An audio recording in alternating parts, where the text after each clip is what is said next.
star 759 hash star 811 star 759 hash. After 18 months of intense construction, Africa's grandest expressway, the Nairobi Expressway, is finally open to the public, albeit on a pilot basis. This road is fast becoming a model of public-private partnership here in Africa. But what do we know yet about this expressway since it was opened to the public on the 14th of May 2022? If Thika Road was version 2.0, then this is version 2.1. So we have gone to a higher level of delivering roads. And that's really will be the legacy that which we remember President Kenyatta, that he showed us that it's possible to do more by encompassing the capacity, the will, and the resources of broader team of stakeholders. This week on Inside Government, we are talking about the Nairobi Expressway, and we are talking to the chairman of Kenya National Highways Authority, Engineer Wangai Ndiran. Watch the program right here on KBC Channel 1.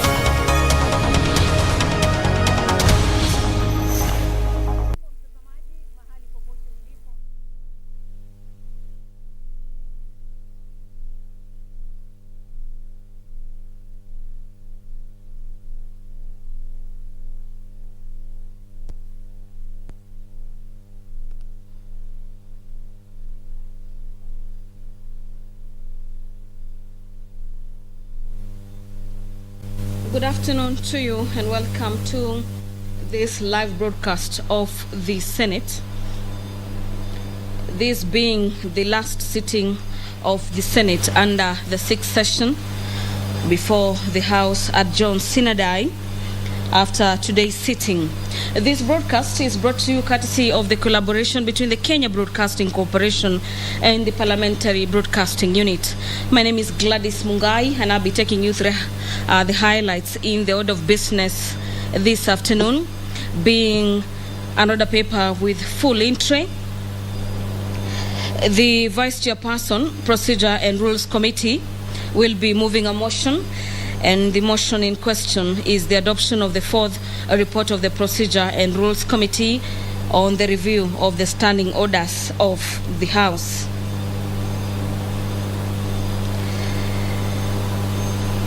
Section 2 of that particular motion orders of the amendments to the standing orders as contained in the report come into the effect at the commencement of the 13th Parliament.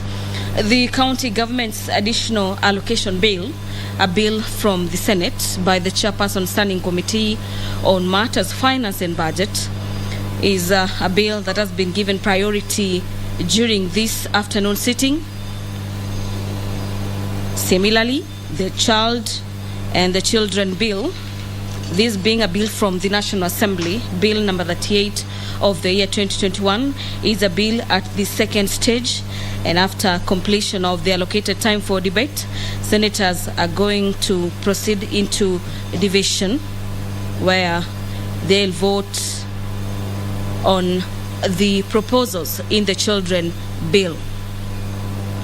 The Chairperson Standing Committee on Matters Finance and Budget will be moving a motion on the adoption of the report of the Standing Committee on Matters Finance and Budget on the County Government's Additional Allocation Cash Disbursement Schedule, and this is for the financial year 2021-2022.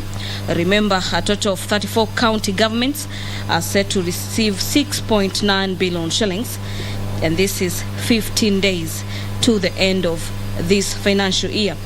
The approval of the revised debt ceiling for the national government is a motion by the Chairperson Sessional Committee on Delegated Legislation, and senators will be considering that as well.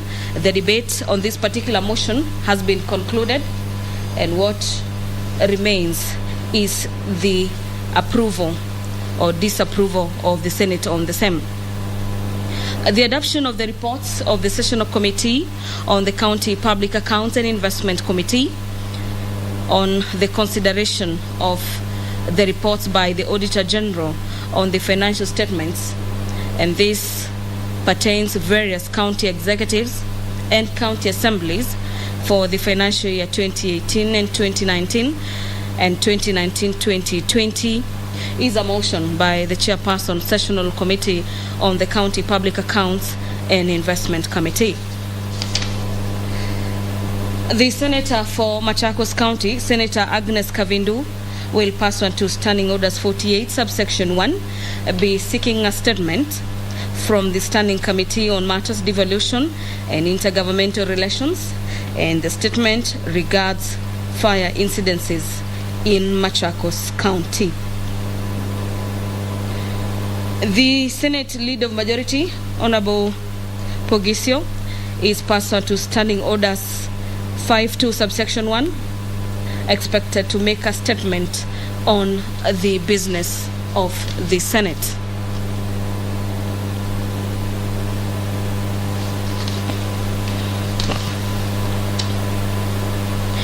After completion of consideration of a couple of motions, the House will then move into the Committee of the Whole, where a couple of bills are set for consideration under this category. And to just highlight some of the bills that will be considered under the Committee of the Whole is the Intergovernmental Relations Amendment Bill. It is a bill originating from the Senate, Bill number 37 of the year 2021. And this particular bill is by the Chairperson, Standing Committee on Matters Devolution and Intergovernmental Relations. The House will also be resuming debate on the Law of Succession Amendment Bill, this being a bill by nominated Senator Abshiro Halake, Bill number 15 of the year 2021. The Preservation of Human Dignity and Enforcement of Economic and Social Rights Bill, Bill number 21 of the year 2021, is a bill set for consideration under the Committee of the Whole, and so is the Lifestyle Audit Bill, Senate Bill number 36 of the year 2021. And the Lifestyle Audit Bill is courtesy of nominated Senator Farhia Haji. Senators will be resuming debate as well on the Special Needs Education Bill. This is Bill number 44 of the year 2021, and this particular bill is by Senators Dr. Gertrude Musuruve and Senator Professor Margaret Kamar. The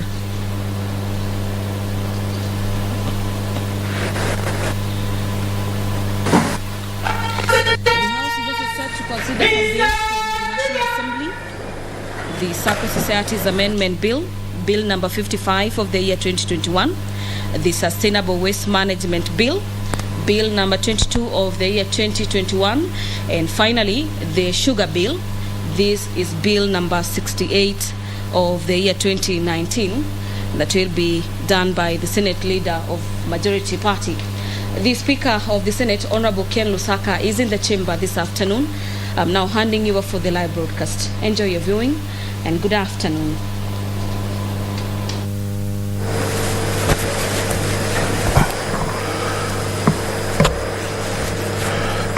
Let us pray. Almighty God, we beseech you to behold with your abundant favor and blessings us, your servants, whom you have been pleased to call to leadership positions in this republic. We seek guidance to treat and consider all matters that shall come under our deliberation in so just and faithful a manner as to advance the peace, prosperity, and welfare of our country and of those whose interests you have committed to our charge. Amen.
Order number 1, administration of oath. Order number 2, communication from the chair. Order number 3, messages. Order number 4, petitions. The leader of majority.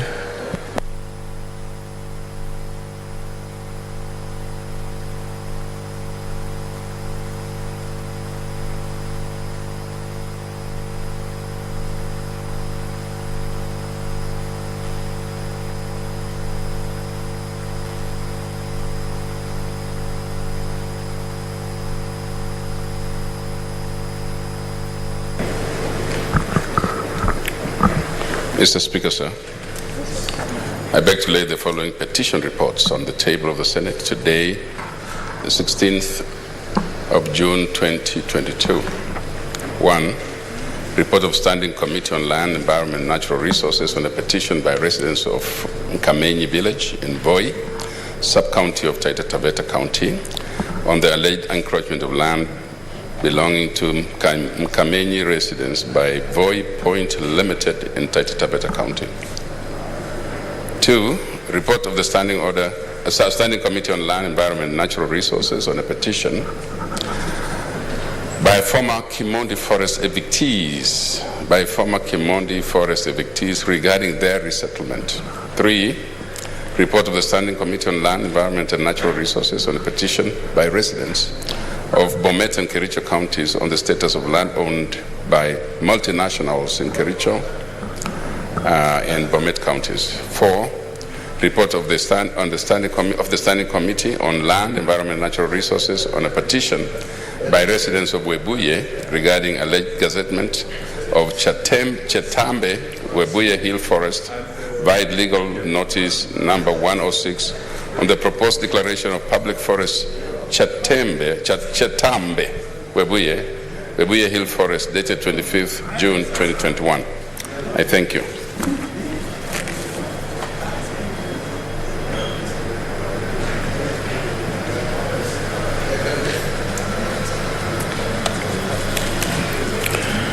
Mr. Speaker, I beg to lay the following petition report on the table of the Senate today, the 16th June 2022. The report of the Standing Committee on Tourism, Trade and Industrialization on a petition by residents of Lamu County concerning the compensation of victims of human-wildlife conflict in Lamu County. Thank you. Also, Mr. Speaker, sir, I beg to lay the following papers on the table of the Senate today, 16th June 2022. 1. Report of the Standing Committee on Finance and Budget on the county government's equitable share cash disbursement schedule for financial year 2022-2023. 2. Report of the Standing Committee on Finance Budget concerning the approval of national government approval for the national government to guarantee Laikipia County government to borrow by issuance of Kenya shillings 1.16 billion infrastructure bond. 3. Report of the Standing Committee on Finance and Budget on the efficacy of the Integrated Financial Management Information Systems, IFMIS, and its application in disbursement of funds. Thank you. Thank you, Speaker.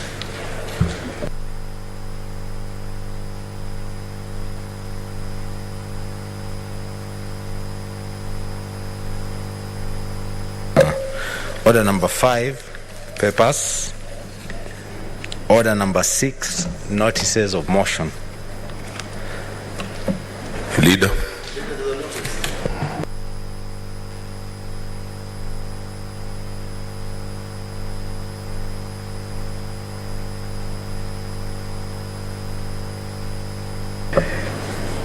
Mr. Speaker, sir, I beg to give notice of the following motion. Adoption of the report of the Standing Committee on Finance and Budget on the county government's cash disbursement equitable share schedule for the financial year 2022-2023, and approval of the county government's cash disbursement equitable share schedule for the financial year 2022-2023. Thank you.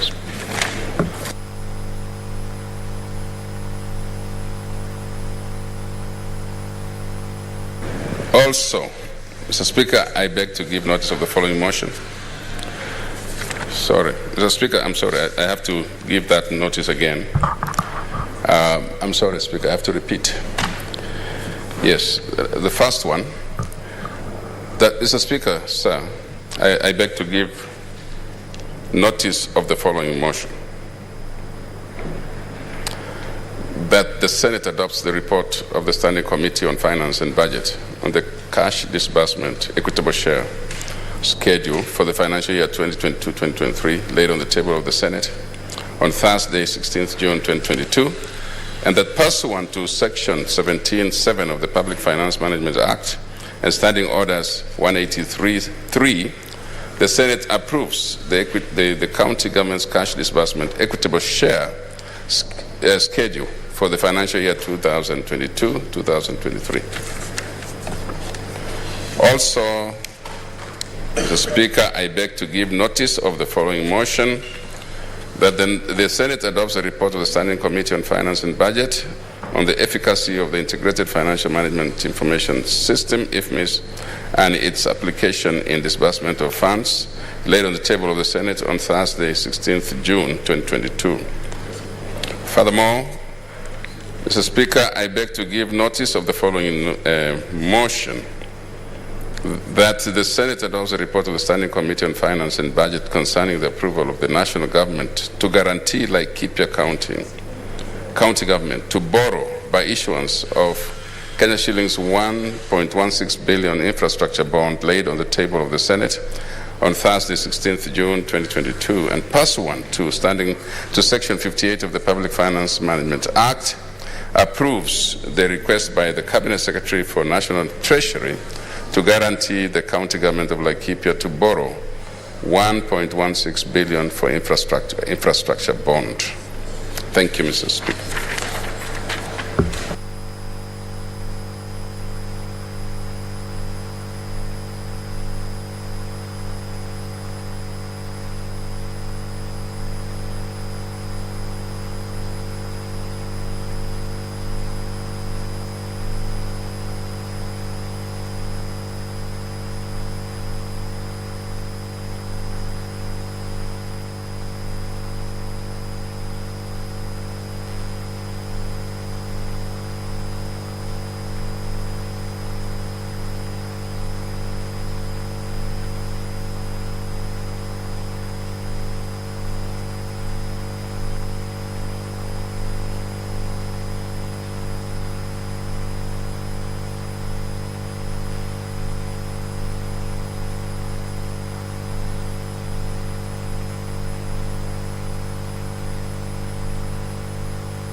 Okay, order. Honorable Senators, I would like to acknowledge the presence in the Speaker's Gallery this afternoon of a delegation from the prison's headquarters who are on an attachment program in the Senate. I request each member of the group to stand when called out so that they may be acknowledged in the usual Senate tradition. They are Ms. Violet Nanjala Wasilwa, Chief Inspector, Head of Delegation; Ms. Alice Ondili, Sergeant; Ms. Emily Ongera, Constable. I would also like to acknowledge the presence in the Speaker's Gallery of Ms. Holo Kazi, a public servant from the United Republic of Tanzania. In our usual tradition of receiving and welcoming visitors to Parliament, I extend a warm welcome to the delegation, and on my own behalf, wish them a fruitful visit. I thank you. Next order.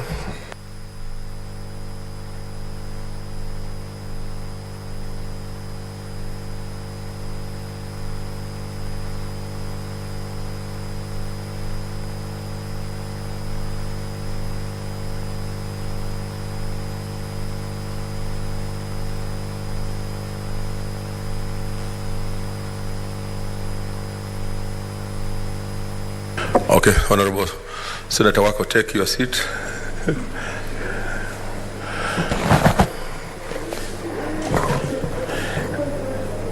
Honorable Senators, I have a communication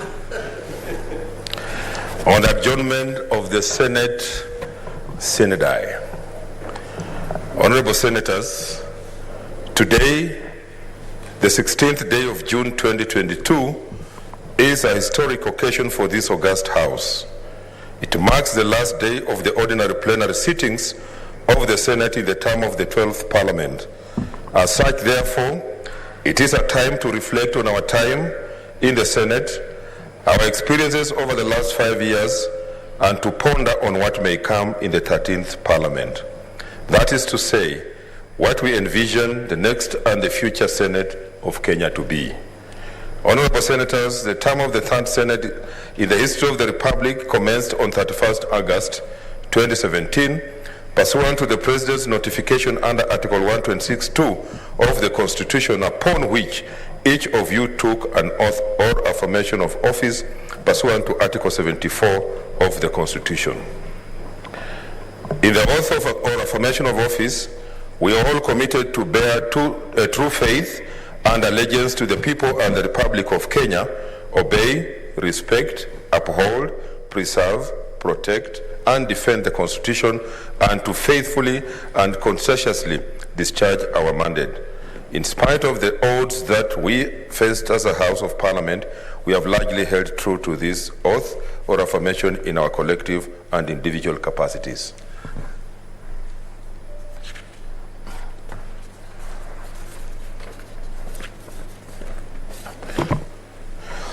As your Speaker, I have sat on this chair, presided over the sittings of the Senate, and I have no doubt in my mind that you have exemplified true allegiance to the Constitution, guided by our prayer at the start of every sitting, which states that the Almighty God has placed the people's important trusts in our charge, and that it is our duty to protect those trusts. Honorable Senators, we have survived a global pandemic, made history safeguarding the constitutional mandate of the Senate, created a haven for Kenyans from all walks of life to engage with the legislature, and held true to the makings of an effective legislature. As one of the principal responsibilities of our legislature, we considered and passed 19 bills on various issues affecting the country, and more specifically, strengthening the devolved system of government.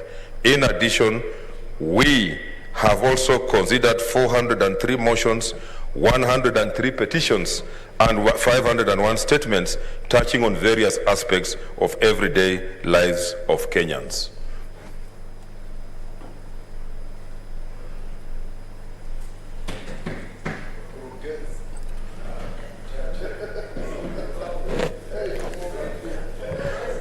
Honorable Senators, in executing our oversight and representation role, The Senate undertook various inquiries. Some of the most notable ones include: 1, protecting Kenya workers in the Middle East; 2, assessment and monitoring of COVID-19 pandemic situation in Kenya; 3, the condition of correctional facilities in the country; 4, the challenges facing the tea sector that culminated in the enactment of the Tea Act in 2020; 5, the status of early childhood development education ECDE in the counties and the plight of ECD teachers; 6, consideration and approval of Nakuru municipality to a city; 7, the state of mobile network connectivity in undeserved parts of the country through the Universal Service Fund and financing thereof through the phase 1 and 2; 8, the state of debt management in Kenya and the effective use of IFMIS as a means of accountability; and 9, review of laws on the operations and management of circles. Further, the reports on various petitions on matters that directly affect Kenyans continue to strengthen the oversight mandate of the Senate. Members of the public continue to have confidence in the Senate to address their concerns, which is evidenced by the high number of petitions that were submitted from 2017 to 2022. A total of 114 petitions were submitted, out of which 102 were considered and concluded. This accounted for 70% of the total petitions submitted. However, the next House will need to re-examine and prioritize consideration of petitions within the given timelines under the standing orders and reduce backlog, as this is a cardinal constitutional requirement for Kenyans to exercise their rights. Another oversight tool that has been utilized to address everyday concern of Kenyans is statements. During the term of the 12th Parliament, there were a total of 231 statements made pursuant to Standing Order number 47-1, of which 67 were referred to respective standing committees for further consideration. 53 of these were concluded, and where necessary, reports thereon tabled. With respect to statements under Standing Order number 41-1, 576 were sought, out of which 448 were concluded and reported on. This accounted for 78% of the total statements filed.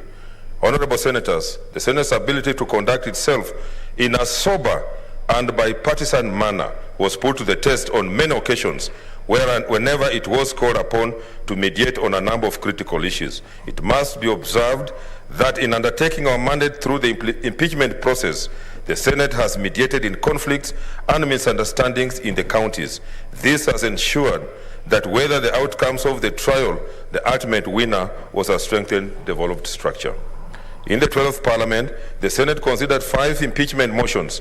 3 of the impeachments were considered by way of investigation by a special committee with respect to Honorable Graham Samboja, Governor for Taita Taveta County, on 9th October 2019, Honorable Ann Mumbi Waiguru, Governor of Kirinyaga County, on 9th June 2022, and Honorable Mohammed Governor of Wajir County, on 27th April 2021. On the other hand, impeachment of Honorable Ferdinand Ndungu Waititu Babayao, the then Governor for Kiambu County, on 19th December 2019, and that one of Honorable Michael Mbuvi Songo,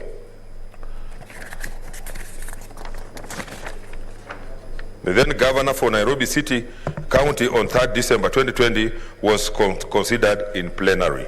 One of the key observations from these impeachment processes was that there is need to standardize the procedure applied in considering a motion for the proposed removal of a president, deputy president, county governor, a deputy county governor, a cabinet secretary, or a county executive committee member.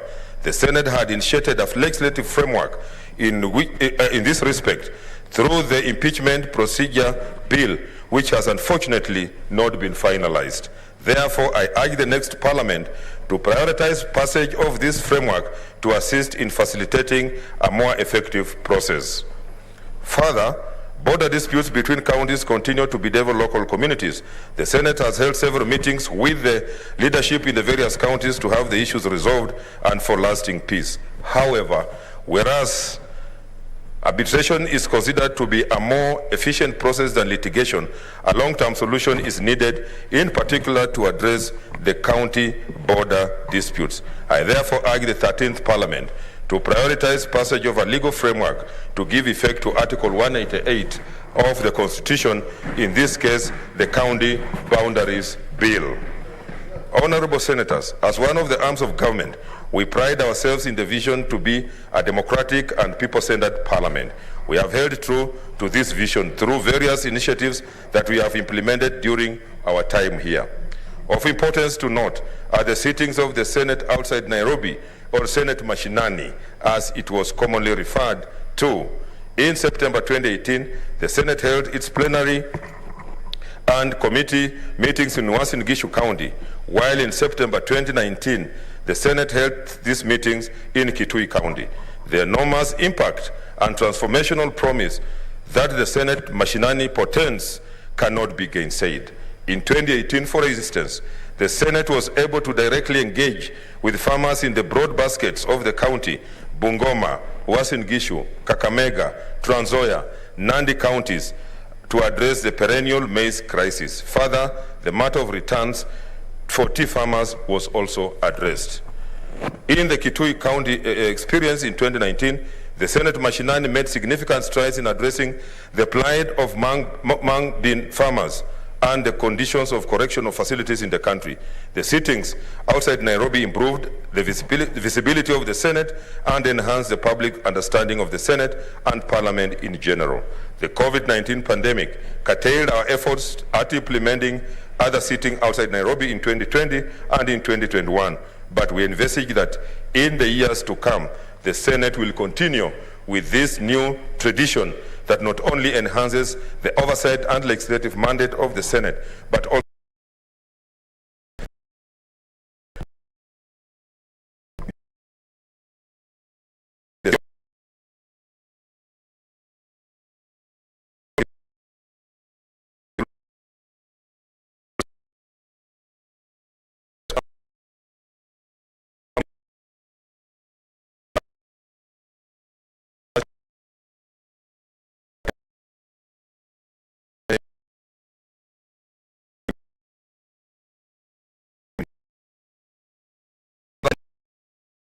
much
Service Commission. Indeed, even within the confines of the Constitution, as it now stands, the next Senate must properly construe and utilize Article 127(2)(c) to ensure that the Senate has the same number of commissioners in the Parliamentary Service Commission as the National Assembly.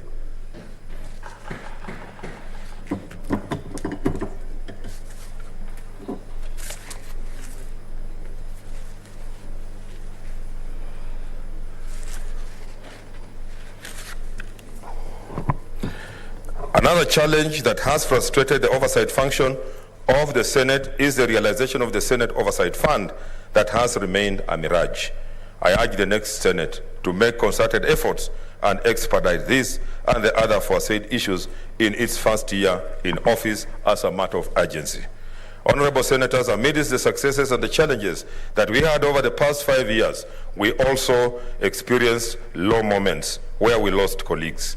These are the then Senator for Migori County, the late Senator Beno Locho Kelo, the then Senator for Machakos County, the late Senator Boniface Mutinda Kabaka, and the then Senator for Garissa County, the late Senator Mohamed Yusuf Haji EGH, and nominated Senator representing the youth, the late Senator Victor Parengei. We salute these gallant legislators for their services to the people of Kenya, and although they may not be here with us, their legislative footprint and the camaraderie we shared will forever be remembered in the history of the Senate. On a sad note too, during this term, we mourned the passing on of the second and third President of the Republic of Kenya, His Excellency the late Daniel Toroitich Arap Moi, CGH, on 4th February 2020, and His Excellency the late Emilio Mwai Kibaki, CGH, on 22nd April 2022, respectively, who also served as long-term members of Parliament. The two former presidents lay in state in Parliament for 3 days, and on the third day, Parliament bade them farewell after having eulogized them as a last parliamentary honor. In eulogizing the two former presidents, the Senate noted with appreciation their vision and steadfast service to the country that will endure for generations to come. The eulogy messages contained in the respective motions were presented to the families of the late presidents.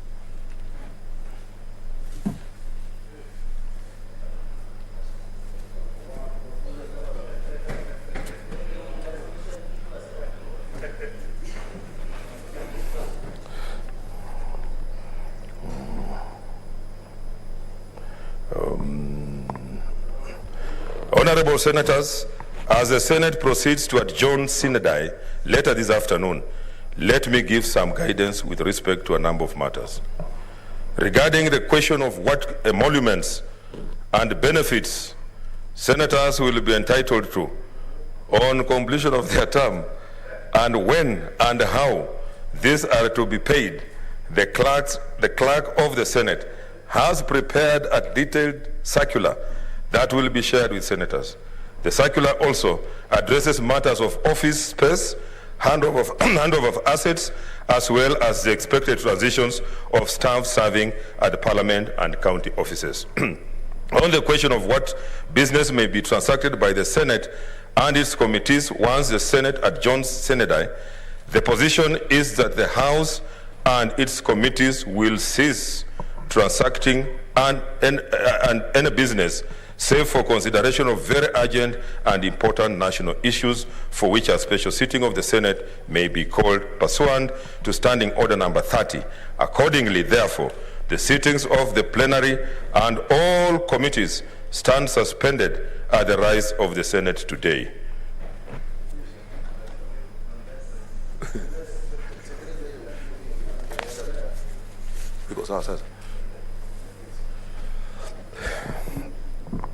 Honorable Senators, at a personal level, it was an honor to serve you as your Speaker, and a pleasure and privilege to work with each and every one of you.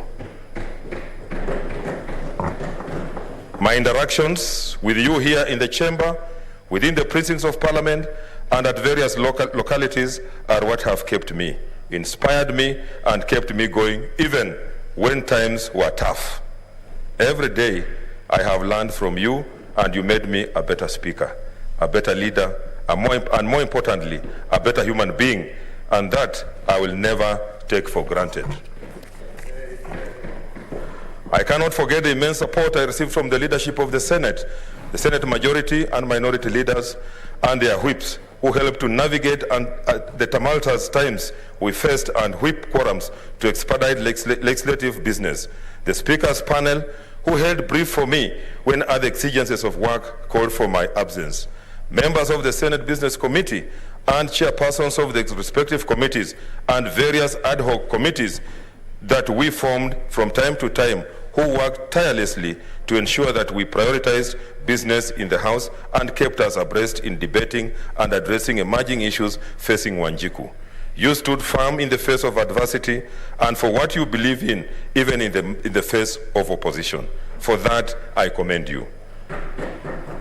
The respective competencies and strengths that you brought to the table created the milestones that we are celebrating today and that will be enjoyed for years to come. And for that, I thank you. It is my sincere hope that when my time as a speaker is put under the microscope, I will be remembered and judged as a speaker who respected and upheld the rule of law, a speaker who nurtured the culture of constitutionalism, and a speaker who was a protector and defender of the Constitution and the mandate and role of the Senate. Honorable Senators, allow me also to take this opportunity to give special recognition and to thank staffers of the Senate led by the clerk, Mr. Jeremiah Nyegenye. The professionalism, the commitment, and the invaluable support that they have accorded to the Senate and my office in particular have been outstanding. They have been the wheels that have kept the Senate running, and for that I salute them. For the senators who are vying for various leadership positions, I wish you the very best. For those taking a break from politics, I wish you good tidings in your endeavors.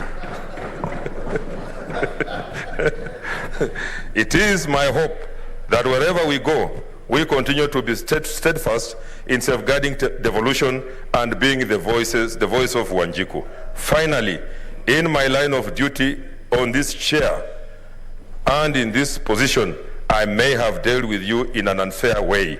I want to ask for your pardon, even as I also state that I have pardoned those who crossed me. I hope that when we meet after today, we will hold on the good memories, even as we learn from the unpleasantries. God bless you all. God bless Kenya. I thank you.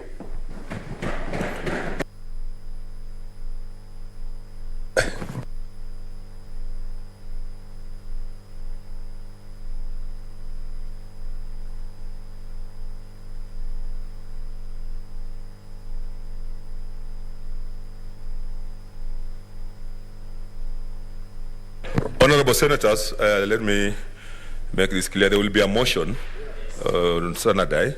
So I have, since I don't contribute at that time, that's why I've given my communication. But you will have an opportunity to contribute later. Yes, Senator Ledama.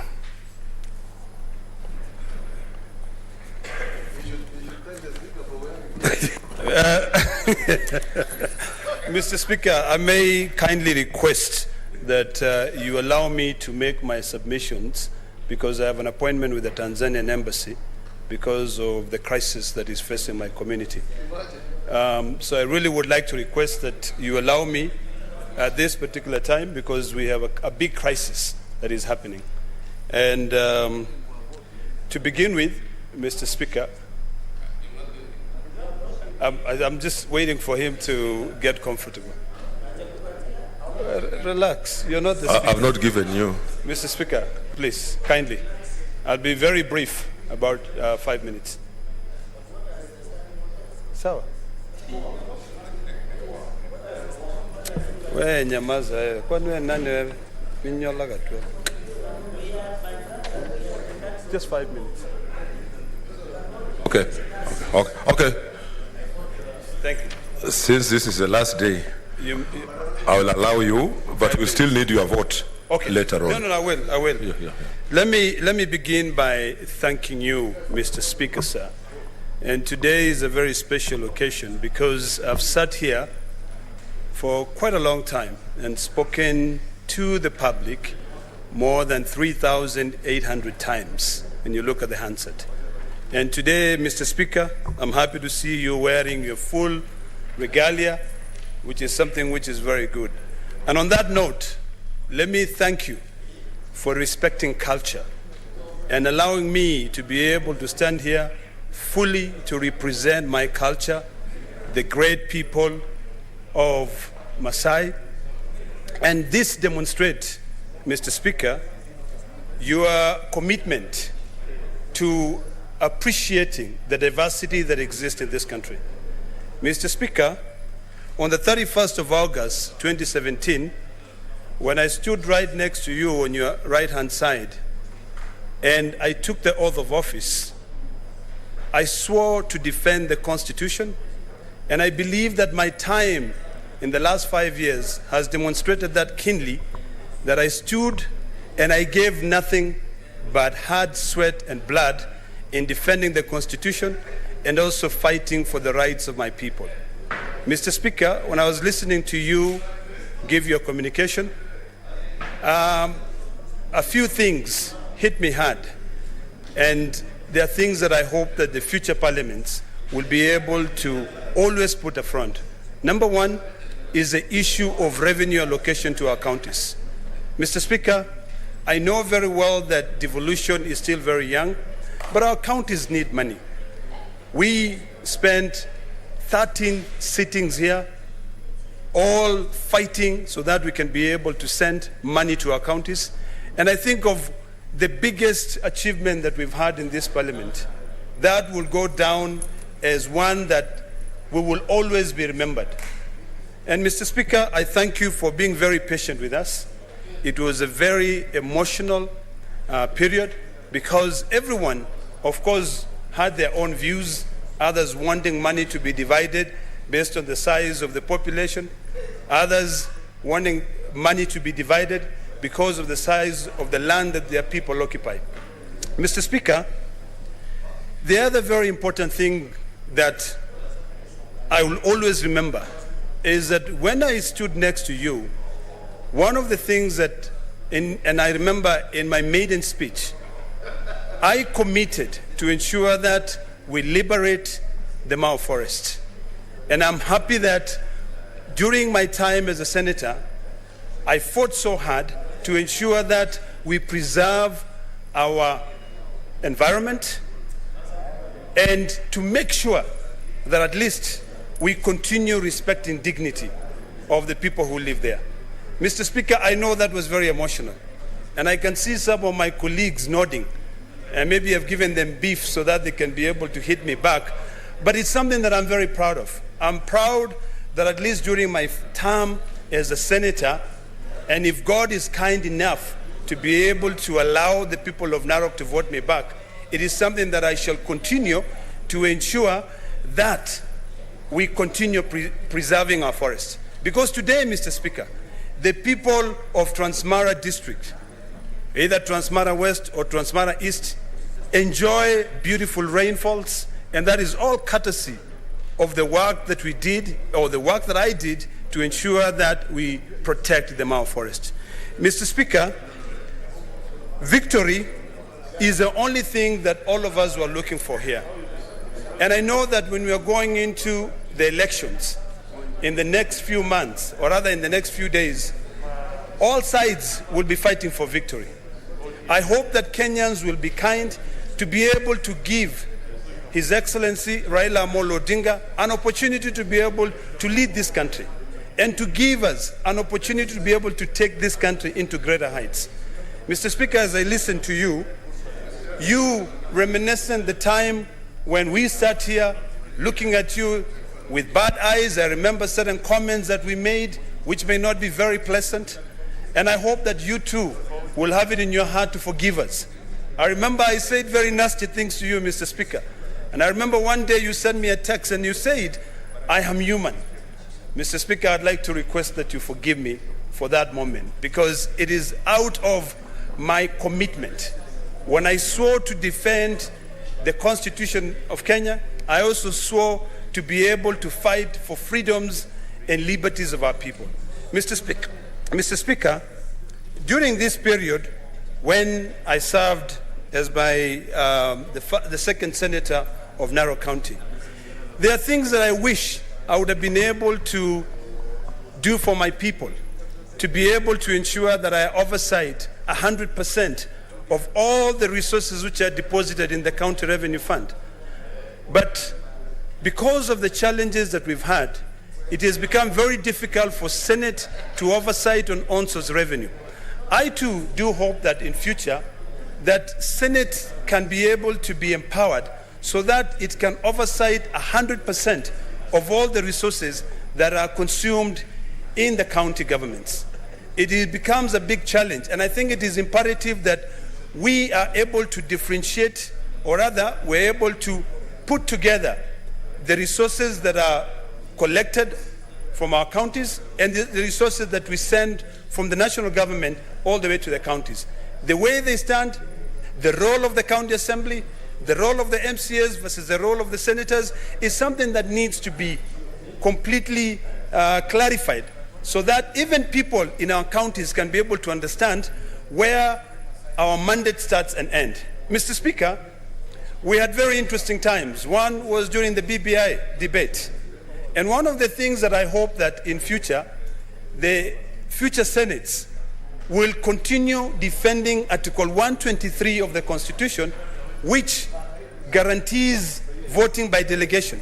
Because when you just allow everyone to vote, sometimes it loses meaning, because this is indeed the House of Union. It doesn't matter whether you have 1 million voters or you have a maximum of 70,000 voters or 100,000 voters like the county of Lamu.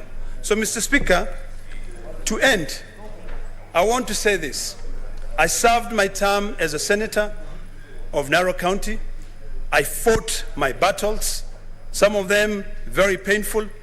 I ended up being arrested, Mr. Speaker, because of fighting for the rights of my people. And I want to state here categorically that I shall continue pointing out where people go wrong. In my last statement, which I submitted yesterday, and I hope that the Ministry of Petroleum and Mining can be able to look into those things that ails this country. We have people who do not believe in our sovereignty. We have people who do not own allegiance 100% in this country. And Mr. Speaker, it is something which is very disturbing, because in this government today, we have 2 principal secretaries who live in apartments. They have no homes. So on a weekend, they travel abroad, and you really would not expect them to be able to give it all to be able to protect this country. We have big challenges, Mr. Speaker. The challenge that we have is the challenge of petroleum, and that will continue going on. I hear that the government is now proposing to remove all the subsidies. That will make it very difficult for Kenyans to continue living. If today a price of fuel, a litre of petroleum is 160 shillings, when you do away with the subsidies, you will not be opening the market for more players, Mr. Speaker, but you will be making it very difficult for Kenyans to be able to live. You'll be paying about 200 or 300 shillings per litre for fuel. This is something which all of us, I would like to beseech all of us here to be able to continue fighting, whether we're in this office, whether we're in this Senate or not, to continue fighting for a better life for our people, because we shall be judged by the good things that we do to defend the freedoms and liberties of our constituents. Mr. Speaker, as I wind up, I want to thank all my colleagues, particularly the most annoying ones, like my good friend, Senator Mtula Kilonzo. I love the fact that the way he was annoying, we were still able to get along. We worked very well. He said some very good things and some nasty things about everyone. But at least for him, we could get along. The other most disturbing and annoying was Senator Cherargei. I will always remember him, because sometimes he becomes cantankerous. He talks about things and sometimes even trying to overthrow some of your rulings, Mr. Speaker. As I stand here today, I will always remember you, and I hope that God will be kind enough to allow us to come back to serve Kenyans in this house, so that we can ensure that Senate is respected. We fought so hard, Mr. Speaker, and we thank you for standing firm. I know it was tough. I know most of the times I could sit there, and I was not sitting so far from you, I could see you sweating. You know, when you're getting phone calls from every corner and us coming there and telling you this is the right way to do it. But we thank you and we'll miss you. And I hope that Kenyans and the people of Narok will give me a second chance to be able to serve them as their senator. God bless you and God bless Kenya. Thank you, Mr. Speaker. Thank you, Senator Olekina. Honorable Senators, I would want to rearrange the order paper for the convenience of the House. I'd therefore like us to deal with order number 14, 15, and 16. Clerk. Order number 14, motion.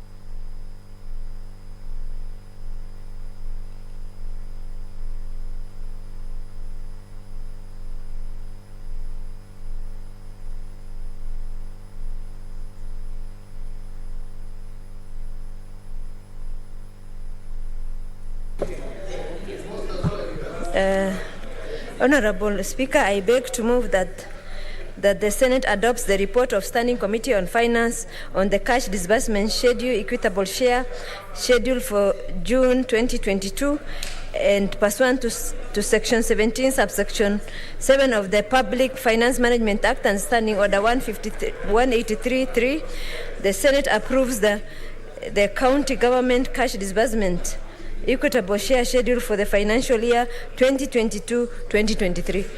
I thank you, sir. I thank you, sir. Okay. Move.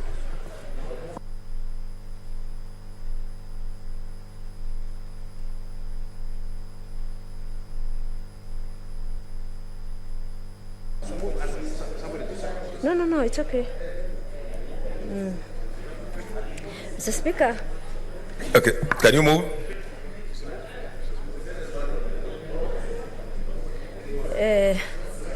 Mr. Speaker, the county government cash disbursement schedule is submitted to the Senate by the National Treasury pursuant to Section 17 of the Financial Management Act 2012. The purpose of the schedule is for ensuring timely monthly transfer of funds from the consolidated fund to the respective county revenue funds. The schedule is meant to move as a guide and facilitate a predictable flow of county funds. This enables the county government to undertake critical functions in delivery of service to the citizens. The schedule is further meant to facilitate implementation of Article 219 of the Constitution. Let's order. Let's consult in law tones. I know it's it provides.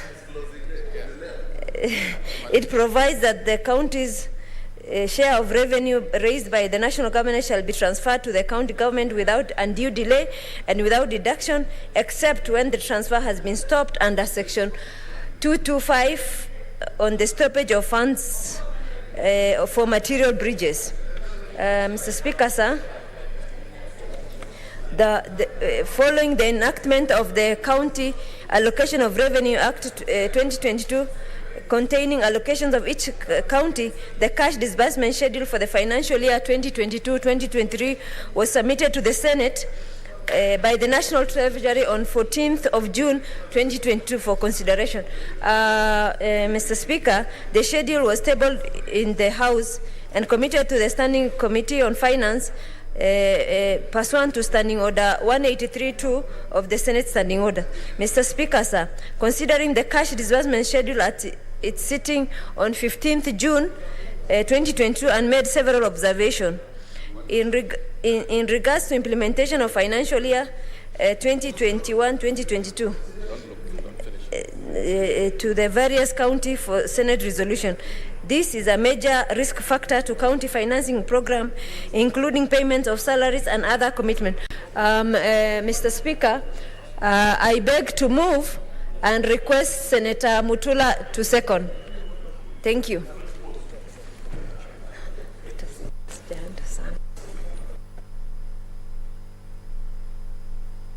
Thank you, Speaker. I rise to second the motion for the cash disbursement schedule. Mr. Speaker, and also because I've heard from my colleagues, this schedule, for the avoidance of doubt, this schedule will only be available after the elections. So this money will not be accessible to the current governors for those who have doubt. Treasury will only release after the election. So this is to ensure that after the elections on 9th of August 2022, the next county governments are not stuck immediately after the election, because it is contemplated under the law that services to the people of Kenya must continue even on 9th and 10th, 11th and 12th, immediately after the elections. I beg to support and second. Thank you, Mr. Speaker. Order, senators. I'm on my feet. Order, senators. I propose the question, which is that the Senate adopts the report of the Standing Committee on Finance and Budget on the cash disbursement equitable share revenue scheduled for financial year 2022-2023, laid on the table of the Senate on Thursday, 16th June 2022, and that pursuant to Section 17.7 of the Public Finance Management Act and Standing Order 18833, the Senate approves the county government's cash disbursement equitable share scheduled for financial year 2022-2023. Since I don't see any interest, we defer the mover to reply. Huh?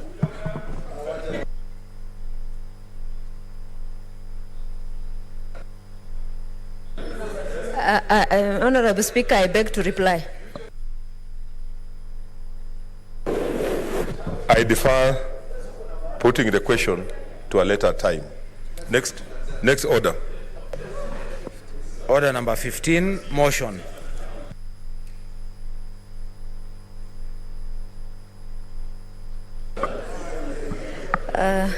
Honorable Speaker, I beg to move that the Senate adopts the report of Standing Committee on Finance and Budget on the efficacy of Integrated Financial Management System, Information System, IFMIS, and its application in disbursement of funds, and laid on the table of the Senate. Mr. Speaker, on this matter, Finance Committee had so many sittings, had a lot of stories from a lot of stakeholders, Mr. Speaker, and we did a lot of work. And part of the people we engaged are National Treasury and Planning, Office of the Auditor General, the Governor of Central Bank, the Office of the Controller of Budget, the Council of Governors, the Institute of Certified Public Accountants of Kenya. And Mr. Speaker, it came out that there is a lot of potential within IFMIS system which are not being used right now. Mr. Speaker, part of those ability of the IFMIS is ability to do accrual basis of accounting. It is able to do electronic, procurement. It's able to do cash registers. It's able to do financial, human resource management and linkages between expenditure and being able to bring to close the pending bills being in the system with a lot of visibility. And there is a lot of work needs to be done by the National Treasury. And if that work is done, Mr. Speaker, I think the financial management of this country will be a notch higher, Mr. Speaker. And as I conclude, the Central Bank and the Office of the Controller Budget, the Auditor General, the Council of Governors and other Institute of Certified for the consideration and contribution during for the preparation of the report. Further, the committee appreciates the Speaker, the Clerk of the Senate, the Secretariat, and the committee for continued steadfast support extended during the consideration of IFMIS.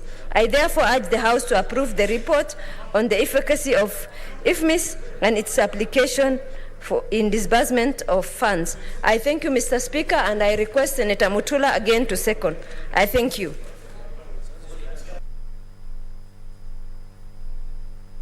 Thank you, Speaker. I rise to second the motion on IFMIS. It's unfortunate we are discussing it on the last day. The report has revealed many things that are happening in the financial system of importance to us, that IFMIS does not capture debt management. Of importance to us is the admission by the Controller and Auditor General, the Controller of Budget and the Auditor General, that this system needs to be checked. This system appears also to be impeding the work of counties, Mr. Speaker, and we are glad to report that from the Finance Committee findings, Mr. Speaker, they have told us that there is an attempt to ensure that we have a better system. Overall, IFMIS has not worked. The intention of IFMIS has not assisted counties in any form. In fact, to our consternation, IFMIS has assisted people to pilfer money from the public coffers. Thank you, Mr. Speaker. I second. Order, senators. Take your seat. I'm on my feet. Senator Busia.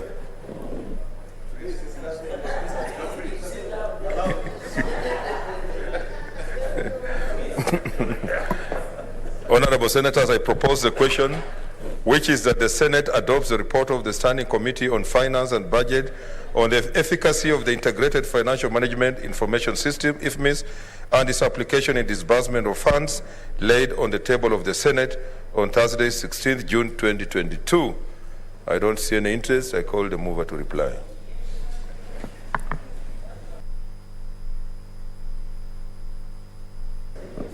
Honorable Speaker, I beg to reply. I defer the division to a later time. Next order.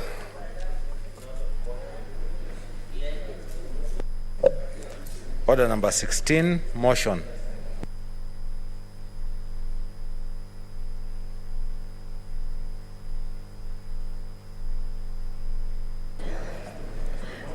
Honorable Speaker, I beg to move that Senate adopts the report of the Standing Committee on Finance and Budget concerning the approval of national government to guarantee Laikipia County government to borrow by issuance of 1.16 billion infrastructure bond laid on the table of the Senate on Thursday, 16th June 2022, and pursuant to Section 58 of the Public Finance Management Act, approves the request of the Cabinet's Secretary for National Treasury to guarantee county government of Laikipia to borrow 1.16 billion for infrastructure bond. Mr. Speaker, Article 212 of the Constitution provides that county government may borrow a loan but approved by the respective county assembly. However, the loan must be guaranteed by the national government.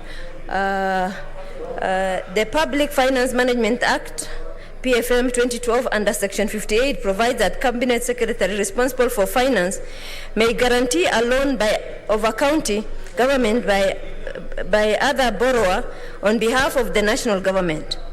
Nevertheless, that loan guarantee shall be approved by Parliament.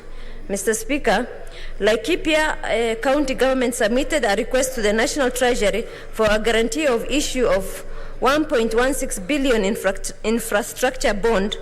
An infrastructure bond is a type of long-term borrowing that the government uses to raise money for infrastructure development by selling bond to investors and repay the money with interest. Mr. Speaker, sir, the main objective of Laikipia infrastructure bond is to implement projects that involve provision of water for production, improvement of business environment by upgrading markets and town infrastructure. These capital investments involve upgrading of 10 towns and marketplaces. This will lead to improvement of access, security, drainage, and waste disposal system, and expanding 2 dams to provide adequate water for commercial and domestic use. Mr. Speaker, Section 58, subsection 2 provides that the conditions under which a guarantee for such borrowing loans may be guaranteed. Some of these conditions include a loan for a capital project, a borrower is capable of repaying the loan and paying any interest or other amount in respect of it. In the case of the private borrower, there is sufficient security for the loan. The financial position of the borrower over the medium term is likely to be satisfactory. The term of guarantee comply with physical responsibility principles and financial objects of the national government. The Cabinet Secretary takes to account the equity between the national government interest and the county government interest so as to ensure fairness. The borrower complies with the conditions imposed by Cabinet Secretary in accordance with the regulation. The Cabinet Secretary takes into account the recommendation of Intergovernmental Budget and Economic Council in respect of any guarantee by the government. Mr. Speaker, the Cabinet Secretary in the National Treasury and Planning on 9 February 2021 published guidelines on borrowing by county government, and these guidelines provide the conditions for guarantee, the criteria for issuing guarantees by county government, and procedure for submission of guaranteed requests. Mr. Speaker, sir, on 6th June 2022, the national government, through the Cabinet Secretary and Planning, submitted a request to Parliament seeking approval to guarantee Laikipia County Government to borrow by issuance of 1.16 billion infrastructure bond. The document submitted that the county government of Laikipia followed all laid down procedures and guidelines in applications for a guarantee to borrow the loan. Mr. Speaker, sir, the committee considered the matter and made several observations. That the infrastructure bond is intended to finance improvement in urban infrastructure and water supply in 10 towns and market centers centers accessibility, security, drainage, waste disposal systems, and expanding 2 dams provide adequate water for commercial and domestic use. That the total cost of the project is 1.247 billion, which is more than the bond amount. This therefore indicates that 87 million will be financed from the county budget.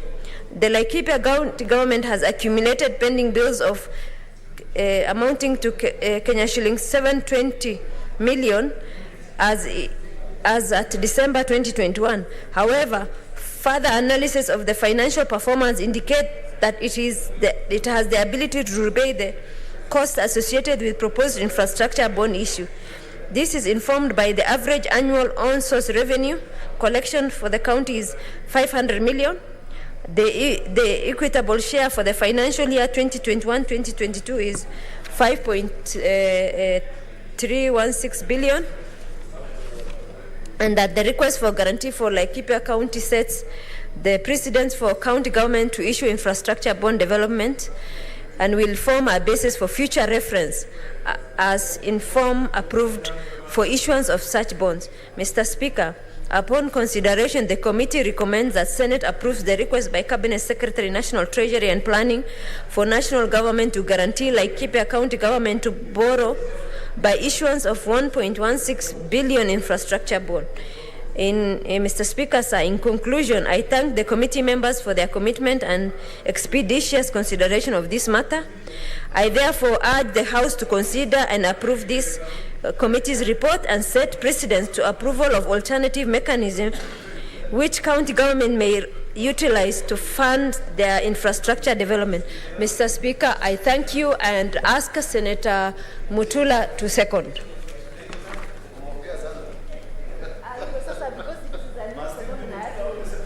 Yes, because you are not here. Thank you, Mr. Speaker. I rise to second this motion.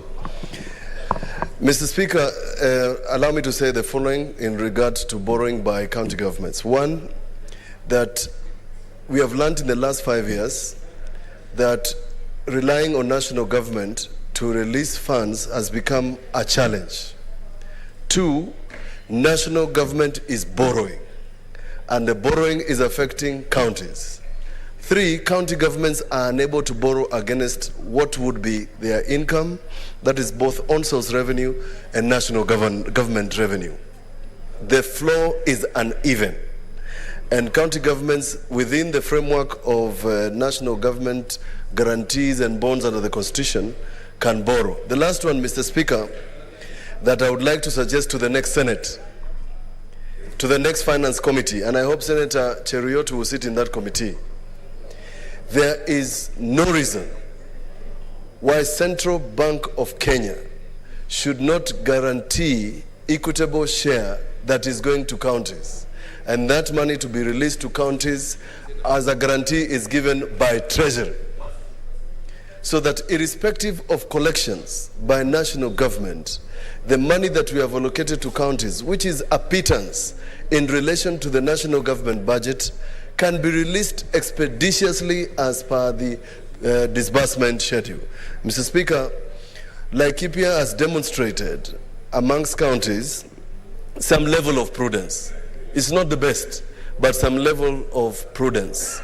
And therefore, Mr. Speaker, in supporting this, is just setting precedent so that the next county governments within the framework that is in the national legislation, Mr. Speaker, can now start doing infrastructure, can start doing roads, because with the infrastructure bonds they can borrow and they can do major infrastructure without being impeded by Treasury, which has become the largest impediment to devolution in Kenya. Mr. Speaker, I support. Thank you. Okay, order, senators, take your seats. Senator Wako, you're finding yourself in the same situation. Honorable senators, I propose a question which is that the Senate adopts the report of the Standing Committee on Finance and Budget concerning the approval of the national government to guarantee Laikipia County government to borrow by issuance of Kenya shillings 1.16 billion infrastructure bond laid on the table of the Senate on Thursday, 16th June 2022, and pursuant to Section 58 of the Public Finance Management Act, approves the request by the Cabinet Secretary for National Treasury to guarantee the county government of Laikipia to borrow 1.16 billion for infrastructure bond. Senator Cherargei.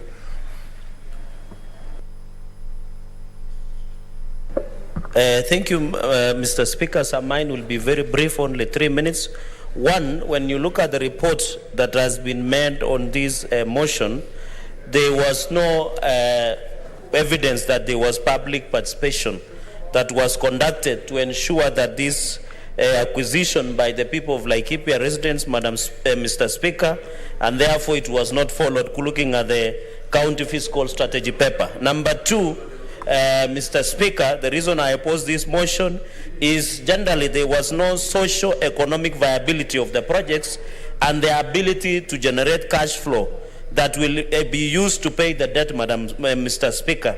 And therefore there is no socio-economic viability that was done and telling us how the debt will be repaid. Number three, Mr. Speaker, is that there should be inter-economic Budget Council, IBEC, that is chaired by the President, the Deputy President, and there was no evidence, Mr. Speaker, of clearance or concurrence by the IBEC. And when you look at the dispatch from the Cabinet on 12th May 2022, there was no letter that was done by the IBEC, and therefore it brings the doubt and ability of approving this bond, Mr. Speaker, infrastructure bond. Finally, Mr. Speaker, there was no, in accordance with the procedures of Public Finance and Management Act, and Mr. Speaker, we didn't get the writing and undertaking of the CC Finance of Laikipia, because the reading of PMF Act and the Constitution of Kenya, all intents of finances by the CC or CCM finance of Laikipia County government, Mr. Speaker. So looking at all these factors, Senate should not allow itself to sanitize an illegal process where the current county government of Laikipia, and by the way, Mr. Speaker, out of curiosity, we are not even aware whether the current governor will come back. So this 1.16 billion rooms a doubt to the ability and capacity of Laikipia County government, one, to pay. Number two, there were no public participation. Number three, the IBEC did not provide. And finally, Mr. Speaker, I wish to oppose this motion that this approval should not be guaranteed by the Senate of the Republic of Kenya, because we'll become the conduit of an illegality. I thank you, Mr. Speaker, and I oppose. Senator Cheriot.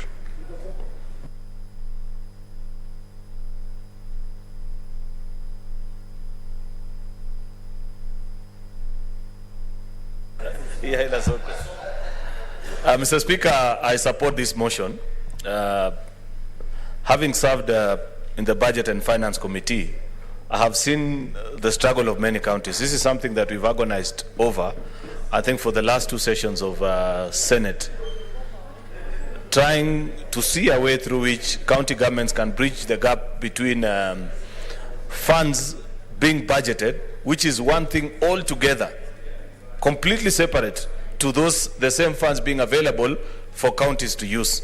However, Mr. Speaker, the only question that we have not been able to resolve, and which maybe Senator Kinyua will need to address us and the rest of colleague senators, is whether you want to allow only one out of the 47 counties as a test, because this will be the first of its kind, to borrow and then see the amount of interest that will be generated and passed over to the residents of Laikipia County, or we prefer a different model where CBK, for example, or Treasury sends to this House regulations on borrowing by county governments, such that it stipulates even what is a percentage through which you can borrow, because at the end of the day, it boils down to the interest. Because as defenders of devolution, it will be in our best interest to ensure that when a county governments borrow, they first of all borrow from a financially sound institution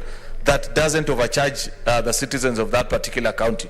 And therefore, Senator Kinyua will be best placed to tell us whether in Laikipia they are willing to take the first risk on behalf of the rest of the country, so that the rest of the counties begin to learn and say, if you want to borrow, say, the 1.6 billion, you know whether subsequently the rest of you want to be the guinea pigs actually in this particular process, Mr. Speaker. Ideally, the ideal situation which we had envisioned as a committee is that this borrowing will actually be permissible to all the 47 counties, but before it's made public, let the regulations first be tabled before us, so that it's not an open check as it is. Maybe today, Laikipia will borrow at 12% interest. Tomorrow, Kisumu will come and borrow at 18 or 20% interest. It's a risk which, as a house, a lawmaking house, we must first be able to mitigate before sending it out. But as I say in Swahili, mtoto akililia wembe mpe. So if the people of Laikipia feel comfortable borrowing 1.6 billion at whatever interest, so be it. Who are we to stand in the way? So, Senator Kinyua, you better advise as well, so that we know as we head to the vote. Thank you, Mr. Speaker. Yes, Senator Nderitu. Fine. Oh, he has already spoken to it? Okay. Asante sana Bwana Spika. Nafikiri Kiranja wa wachache tayari anataka kusema nimeongea, hataki niseme jambo. Lakini ukweli wa mambo ni ya kwamba Bwana Spika, huu mkopo ambao unataka kuchukuliwa wa zaidi ya bilioni 1.1, watu wa Laikipia wamesema na wakasema vizuri sana ya kwamba wakati huu hawawezi kujihimidi katika huu mkopo. Jambo lingine ambalo ningependa kusema ni ya kwamba kamati ya fedha ambayo ni ya hapa Seneti hawakufanya utu angalau kuniuliza, angalau anite ndio kikatiba, ama si kikatiba lakini kawaida vile ambavyo tunavyofanya shughuli zetu katika bunge hii. Mswada ambao unahusisha kaunti fulani huwa wanamuita seneta wa ile sehemu angalau aweze kuchanganua na kuambia mambo mengi kuhusu yale maneno. Bwana Spika, watu wa Laikipia wamesema kinaga ubaga, wamesema vizuri sana. Kukopa si kubaya, lakini kukopa wakati huu wamekataa na wahataki, kwa sababu hawakuhusishwa, hawakuulizwa. Kwa Kiingereza wanasema public participation. Hawakuhusishwa, kwa hivyo wamesema vizuri. Ndio kuna shida nyingi Laikipia ambazo tungehitaji fedha, lakini kile ambacho tungependa kujiuliza kwanza, fedha zile ambazo zinatoka katika serikali kuu zaidi ya bilioni 5.2 tumezitumia vipi, ndiposa tuwe wa kwanza kukopa. Kwa hivyo Bwana Spika, mimi nasimama hapa kupinga mswada huu. Nitaupinga leo, kesho na hata milele, kwa sababu sheria haikufuatwa, kwa sababu watu wa Laikipia hawakuhusishwa kikamilifu. Kwa hivyo Bwana Spika, na naomba maseneta wenzangu, wakati tutakapokuwa tukipiga kura, mswada huu tukatae, kwa sababu watu wa Laikipia wako na shida, na wakikopa pesa zikopa wakati huu itakuwa vigumu kwao kulipa kwa sababu ya shida wanazopitia wakati huu. Naomba Senate hii mpinge mjadala huo. Asanteni sana. Thank you so much. I defer the division to a later time. Oh, mover to reply, sorry.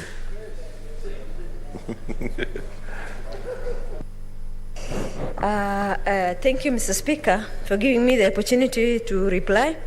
Mr. Speaker, I beg to thank Senator Mutula for seconding, Senator Cherargei, Senator Aaron, Senator Ndiritu for speaking to it.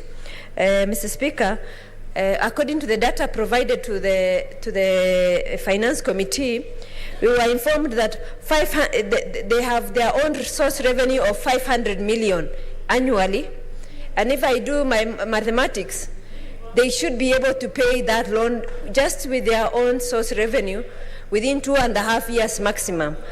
And they still have 1.136 left to still give. And in terms of the public participation, Mr. Speaker, the County Assembly of Laikipia passed this law, and therefore they approved this. There's a point of order, Senator Nderitu.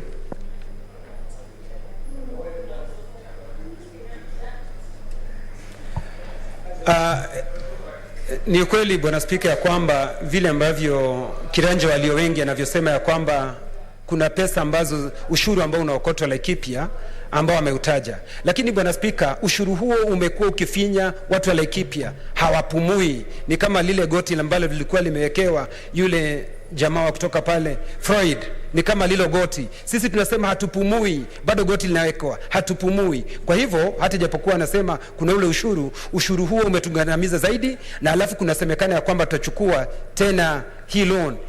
Nataka kuhakikishia Bwana Spika, watu wa Laikipia sio kupumua peke yake, lakini sisi tutaweza kuaga dunia. Asante Bwana Spika. Yes, reply.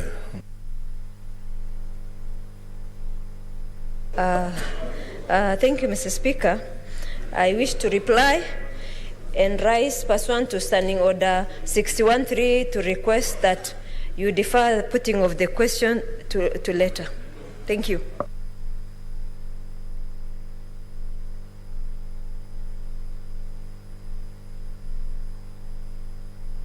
Senator Murkomen. Welcome.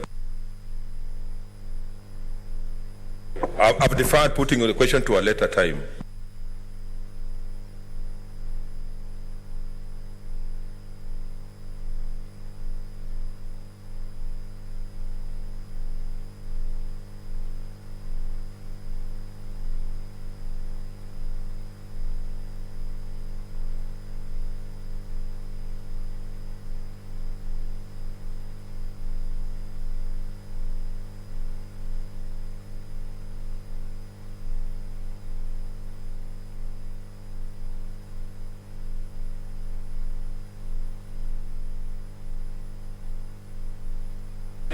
Okay, order, senators. I want to pay your attention. We are going to do order number 9, 10. We're going to ring the bell. But I ask you to hang around, because after that we'll then do 11, 12, 13, 14, and up to 16. So the bell will be rung for 5 minutes.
5 minutes.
The Speaker of the Senate, Honorable Ken Lusaka, has ordered for the division bell to be rung, and this is to give members some minutes for deliberations before the House votes on the county government's additional allocation bill, and this is Senate Bill number 2 of the year 2022. This particular bill is by the Chairperson Standing Committee on Matters Finance and Budget.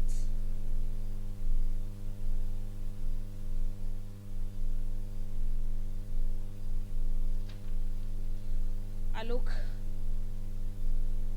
at the order paper this afternoon pertaining the county government's additional bill is that the chairperson of the Standing Committee on Matters Finance and Budget has moved amendments to the county government's additional allocation bill. Remember, this is a bill from the Senate, Bill number 2 of the year 2022.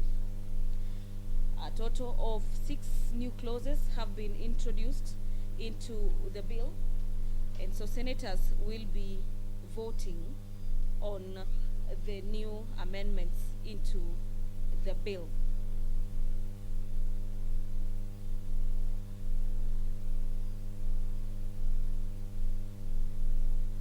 Some of the allocations into various county governments is Baringo County has a total conditional grant of 110 million. Taita Taveta County has been allocated 110 million shillings as well. Tana River County 214, Tharaka Nithi County 213, Trans Nzoia County 110, and a majority of the 47 counties are set to receive an average of 110 million shillings, and this being additional allocations from the proceeds of loans or grants from the national government as well as development partners. This is also the last day of the Senate. After today's sitting, the House will be adjourning sine die. We have witnessed speeches from members of the Senate in regards to how the 6th session has been. There was a communication from the Speaker in regards to the adjournment of the Senate sine die. This being the 16th day of June, the year 2022, where the Speaker, Ken Lusaka, highlighted some of the achievements of the Third Senate. Under paragraph 5, the Speaker says, in executing of the Senate mandate and representation role, the Senate undertook various inquiries, and some of the most notable ones include protecting Kenyans in the Middle East, The Senate also got time to assess and monitor the COVID-19 pandemic situation in Kenya, the condition of correlation facility in the country, the challenges facing the tea sector that culminated in the enactment of the Tea Act in 2020. Some of the issues that were also deliberated by the Senate is the status of early childhood development education, ECD, in the counties, and the plight of early childhood development teachers in the country. Another notable highlight of the Senate is the consideration and approval of the Nakuru municipality to a city, the state of mobile network connectivity in underserved parts of the country, and this is through the Universal Service Fund and financing thereof through Phase 1 and 2. The aspect of IFMIS is also another issue that the Senate has considered, and we've had senators deliberating on the successes of IFMIS in the 47 county governments. Under paragraph 8, on the some of the consideration by the Senate is the state of debt management in Kenya and the effective use of IFMIS as a means of accountability and the review of laws and matters operations and management of SACCOs. The Senate has further considered under the 6th session the reports of various petitions on matters that directly affect Kenyans and continue to strengthen the oversight mandate of the Senate. Senators who've spoken so far have called for a clear demarcation of the role of the Senate, and this is in regards to the oversight of the 47 county assembly. And the calls has Okay, order, we want to start. Yes, clerk. I put. Okay, take your seats. Take your seats, senators. Leader of minority, take your seats. Take your seats.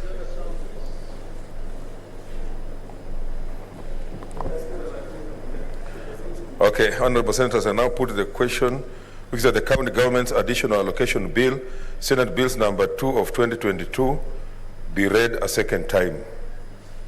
Serve the tellers.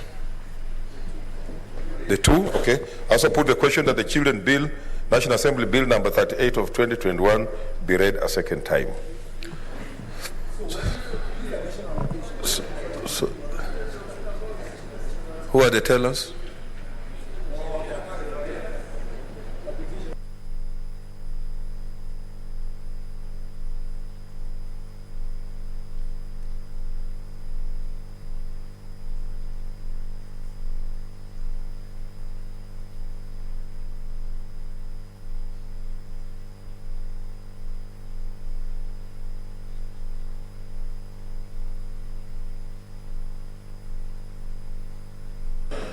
Okay, the voting will be for the 2 bills. That's number 9 and 10. Okay.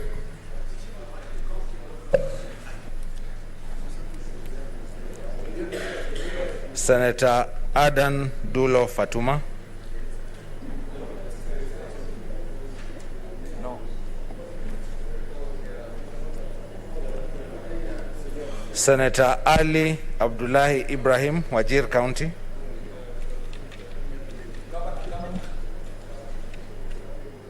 Senator Boy Isa Juma, Kwale County.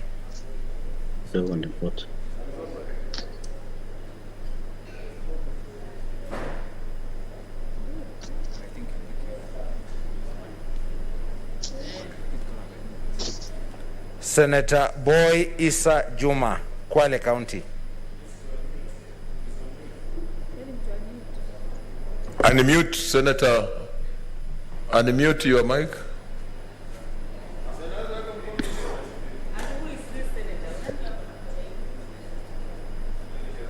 Unmute.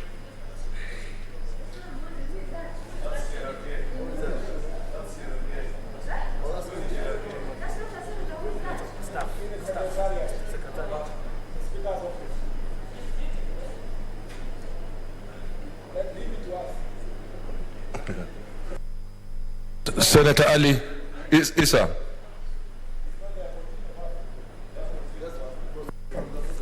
Senator Chirarke Samson Kiprotich, Nandi County.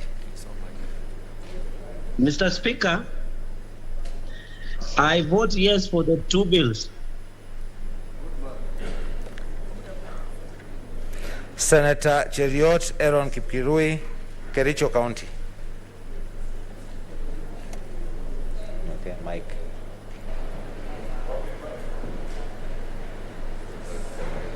Mr. Speaker, I vote yes for the two bills. Senator Haji Abdul Mohamed, Garissa County.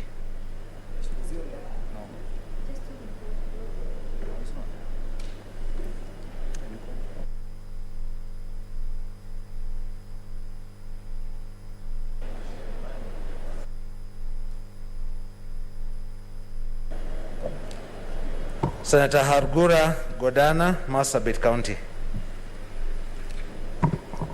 Mr. Speaker, I vote yes for the two bills. Senator Imana Malakai Charles Ekal, Turkana County.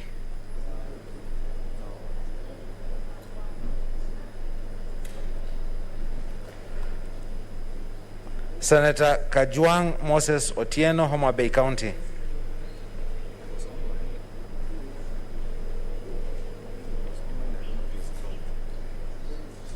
Senator Kajwang Moses Otieno, Homa Bay County.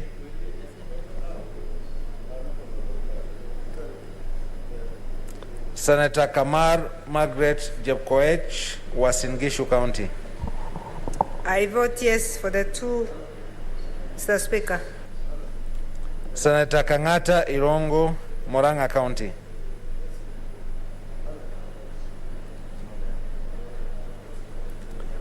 Senator Haniri George, Vihiga County.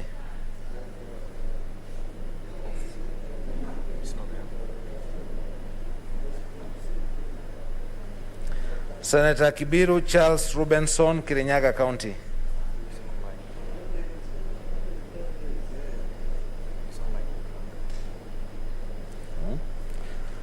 Senator Kibiru Charles Rubenson, Kirinyaga County.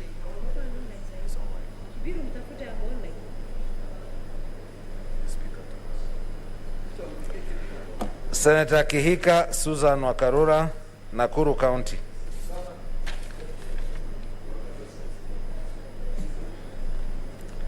Senator Kimani Wamatangi Paul, Kiambu County.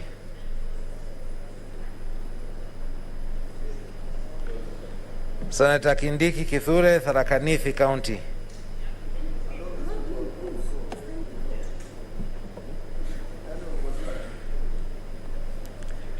Senator Kirinyaga Ephraim Mwangi Maina, Nyeri County. Senator Langat Christopher Andrew, Bomet County.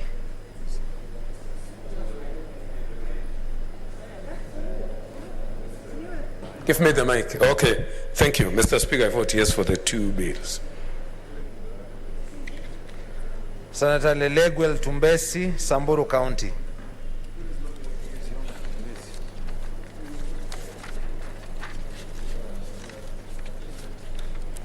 Senator Linturi Franklin Mithika, Meru County.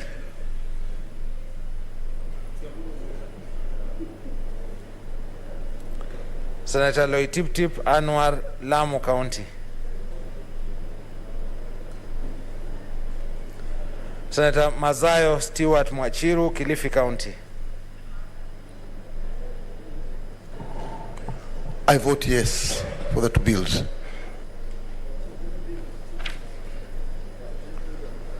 Senator Mahamud Mohamed Maalim, Mandera County. I vote yes for the two bills. Senator Malala Cleophas Wahungu, Kakamega County.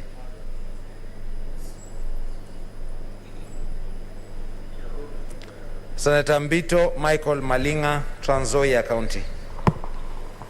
Mr. Speaker, I vote yes for the two bills. Senator Mbogo George Ochilo Ayako, Migori County.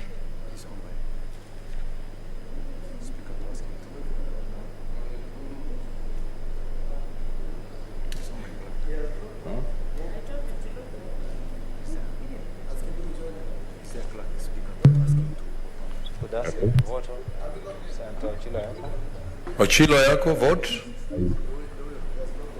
I vote yes for the two bills.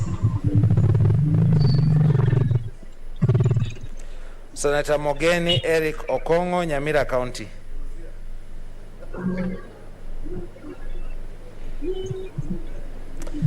Senator Moi Gideon Kipsielei Towet, Baringo County. I vote yes for the two. Senator Mpayei Philip Salau, Kajiado County.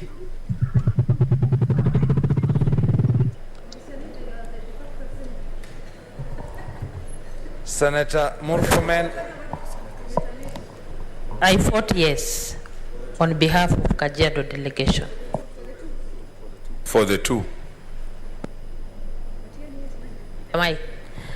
I vote yes for the two on behalf of Kajiado delegation. Senator Murkomen Onesimus Kipchumba, Elgeyo Marakwet County. Mr. Speaker, I vote yes for the business in the order paper 9. And Mr. Speaker, I vote yes in the business, the order paper 10, number 10. Senator Mudhama Agnes Kavindu, Machakos County.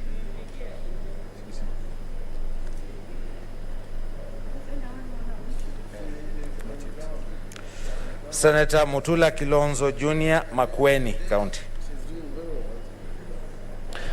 I vote yes for the two.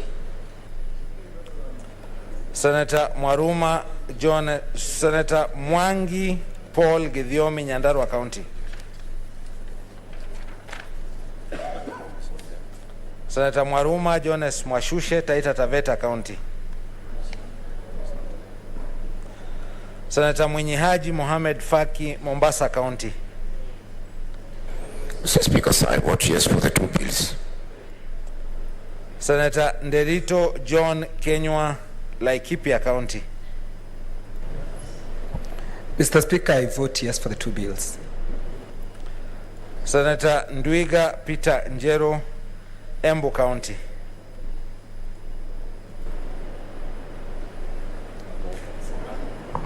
Mr. Speaker, I vote yes for the two.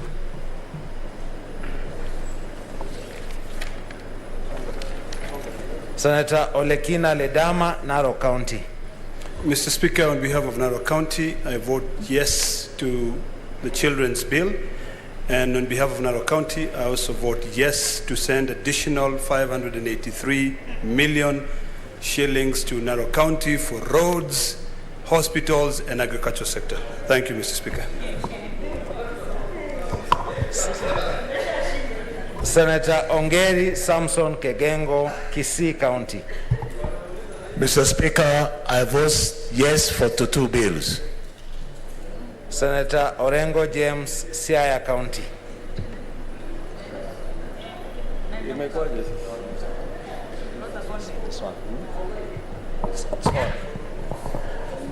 Mr. Speaker, I vote yes for the two bills. Senator Outa Frederick Otieno, Kisumu County. Mr. Speaker, I vote yes on behalf of Kisumu County on the Senator Pogisio Samuel Losuron, West Pokot County. Mr. Speaker, I vote yes for the two. Senator Sakaja Johnson Arthur, Nairobi County.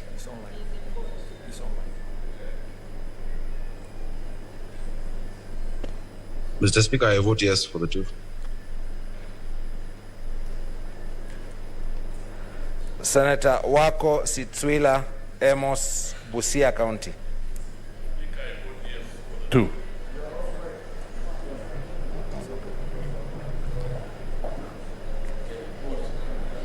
Senator Wambua Enoch Keio, Kitui County.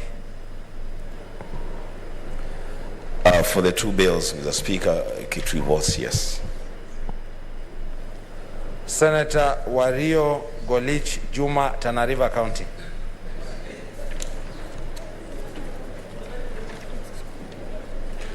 Senator Wetangula Moses Masika, Bungoma County.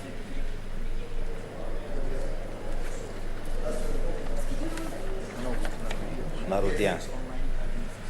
Senator Adan Dulo Fatuma, Isiolo County.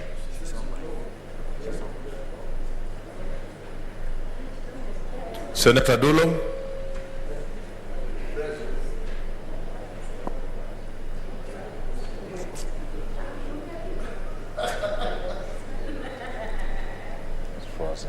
Senator Dulo.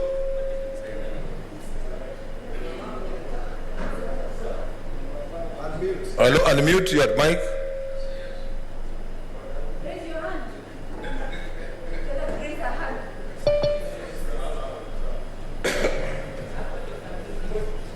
Senator, yes, Dubai.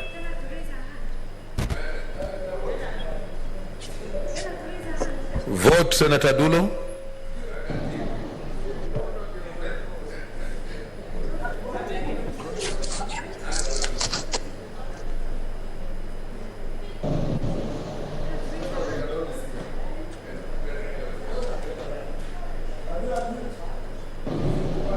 Senator Dulo, unmute.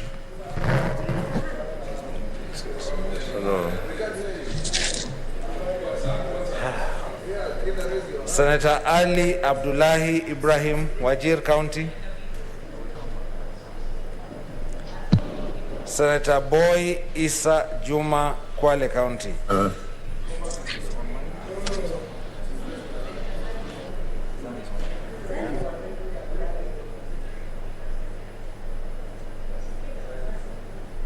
Senator Zani, vote.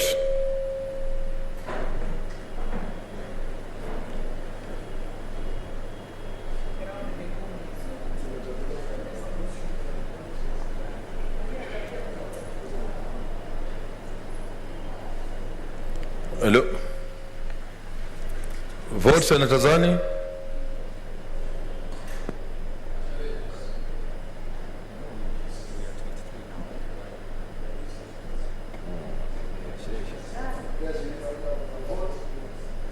Senator Zani, vote.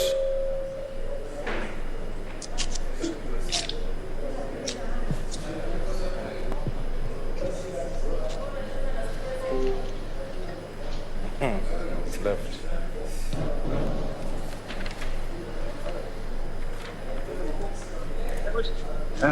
Senator Haji Abdul Mohammed, Garissa County.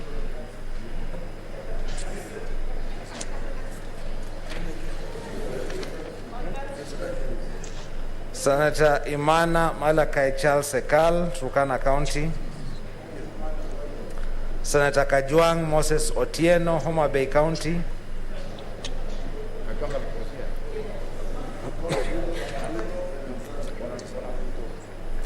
Senator Kangata Irongo, Moranga County.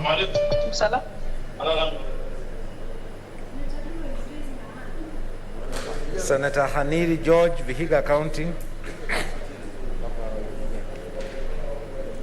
Senator Kibiru Charles Rubenson, Kirinyaga County.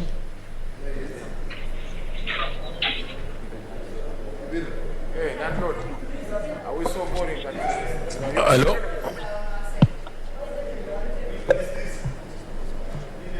Senator Kibiru Charles Rubenson, Kirinyaga County. Landlord.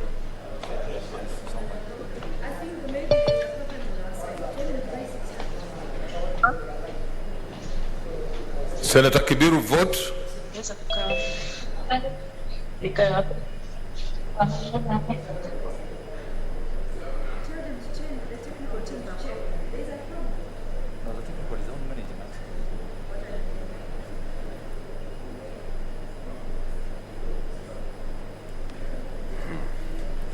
Senator Kihika Susan Wakarura, Nakuru County. Senator Kimani Wamatangi Paul, Kiambu County. Senator Kindiki Kithure, Tharaka Nithi County. Senator Kirinyaga Ephraim Mwangi Maina, Nyeri County. Senator Lelegwel Tumbesi, Samburu County. Senator Linturi Franklin Mithika, Meru County. Senator Loitiptip Anwar, Lamu County. Senator Malala Cleophas Wahungu, Kakamega County. Senator Mogeni Eric Okongo, Nyamira County. Senator Mpayei Philip Salau, Kajiado County. Senator Mudhama Agnes Kavindu, Machakos County. Senator Mwangi Paul Githiomi, Nyandarua County.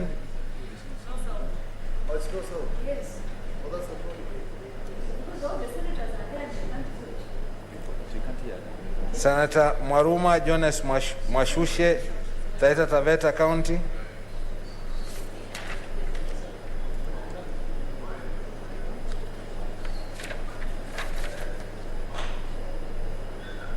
Senator Wario Golich Juma, Tana River County. Senator Wetangula Moses Masika, Bungoma County.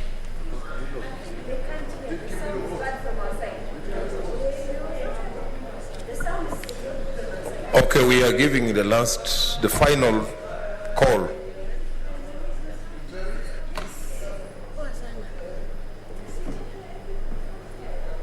Hello. Hi. I'm found. Yeah, written from Norway. How are you? Senator Adan Dulo Fatuma, Isiolo County.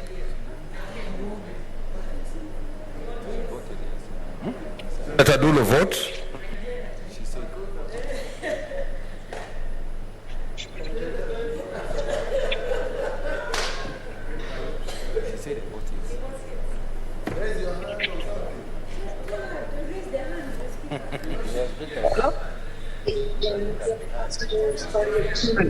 Raise your hands. No, raising the hand is not part of the voting.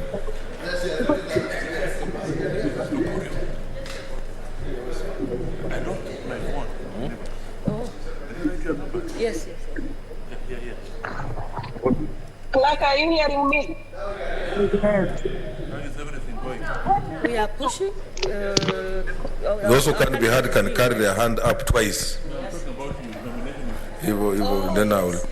Okay, let's go proceed.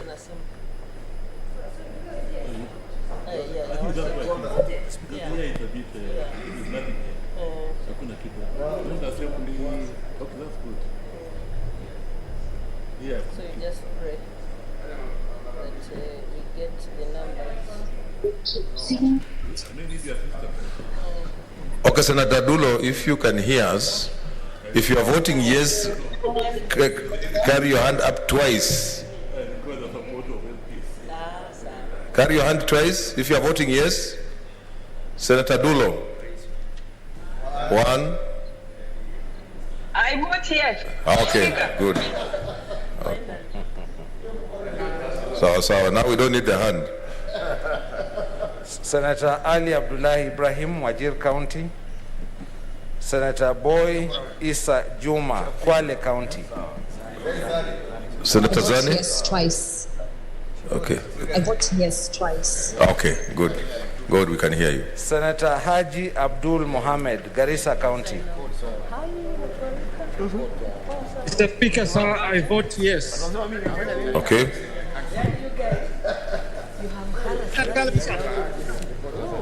Senator Imana Malakai Charles Ekal, Turkana County. Senator Kajwang Moses Otieno, Homa Bay County. Senator Kangata Irongo, Moranga County. Senator Haniri George, Vihiga County. I vote yes. Who is that? Kajwang, Senator Kajwang. Senator Kajwang, okay. I vote yes to the 2. Number 9. Senator Haniri George, Vihiga County. Senator Kibiru Charles Rubenson, Kirinyaga County.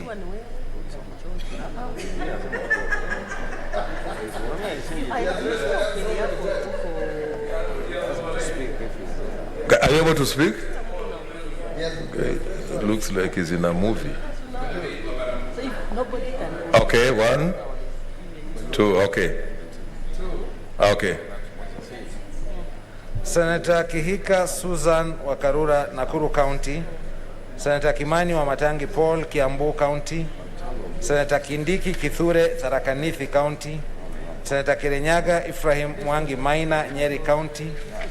Senator Lelegwel Tumbesi, Samburu County. Senator Linturi Franklin Mithika, Meru County.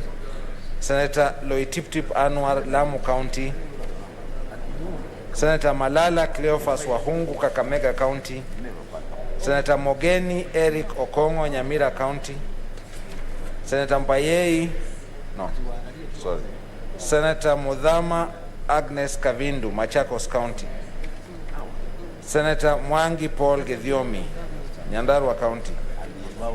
Senator Mwaruma Jones Mwashushe, Taita Taveta County.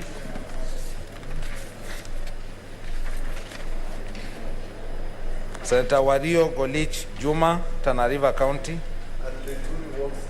Senator Wetangula Moses Masika, Bungoma County. The sovereign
Okay, order, senators. Take your seats. Take your seat, take your seat. So these are the results for order number 9. Abstention 0, nays 0, ayes 29. The ayes have it.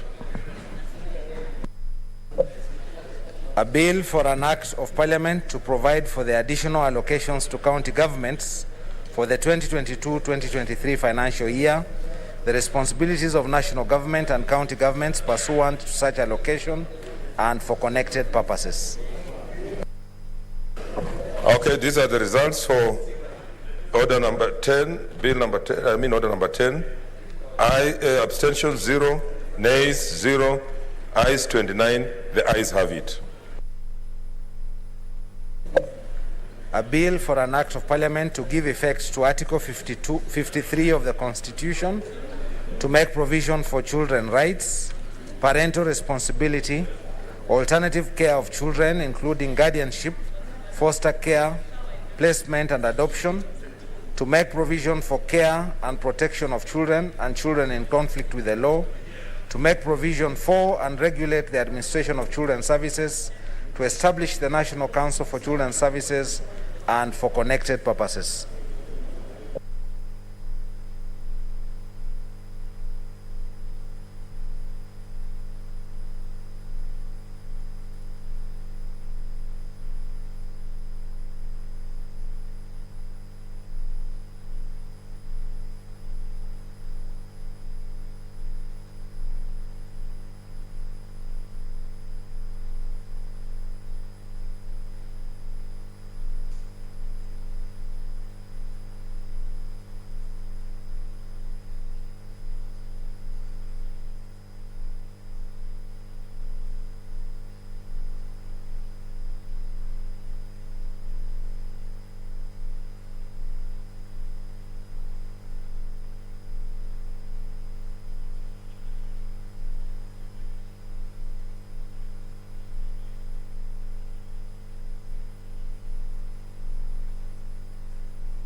Okay.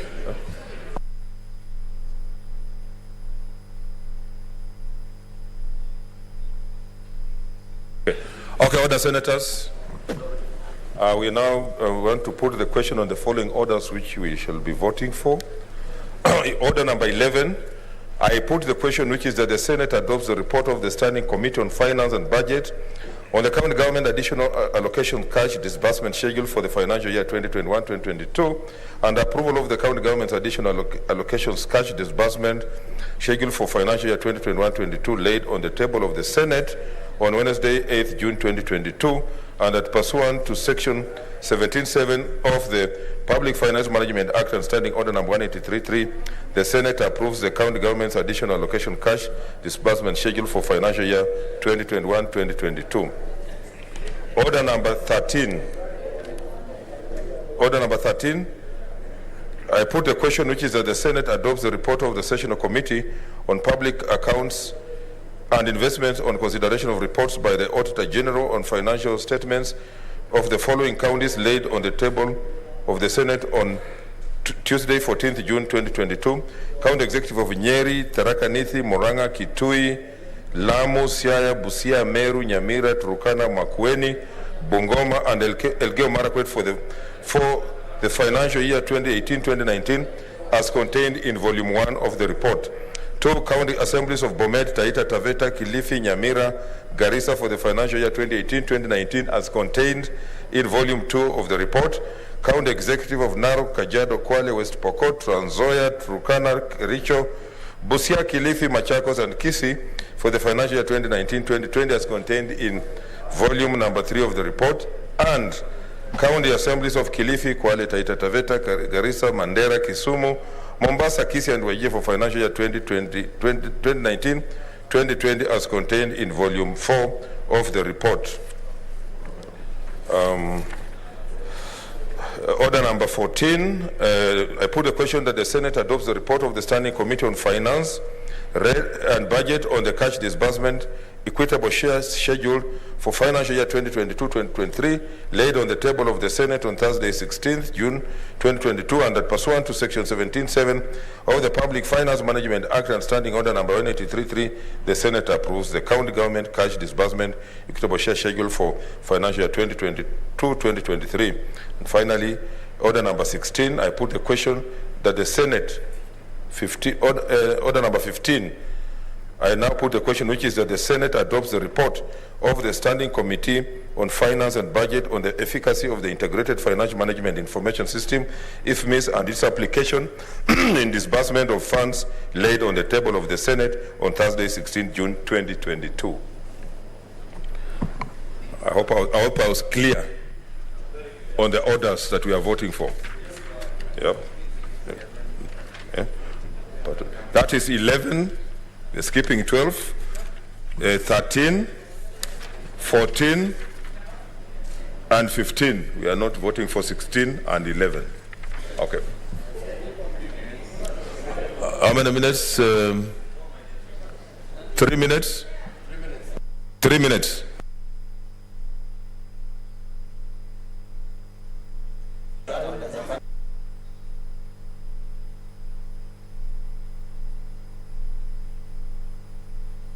Yeah.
we have the tellers? Hapana.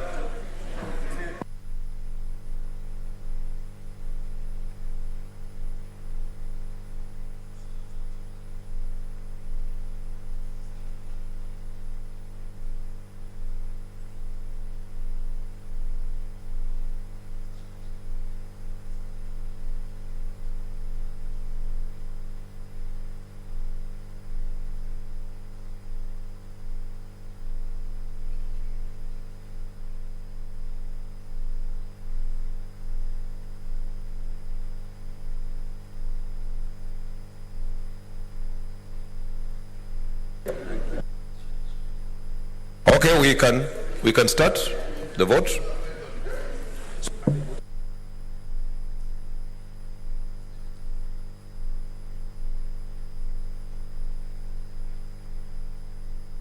Okay, we are starting the vote. We are voting on 11, 13. Yeah. I want you to listen.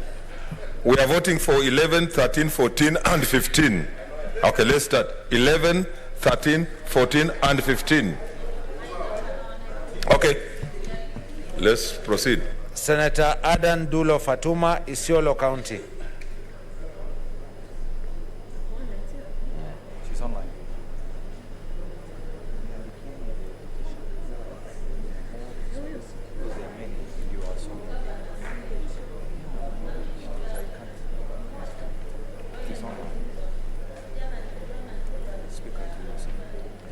Senator Adan Dulo Fatuma, Isiolo County. Senator Dulo.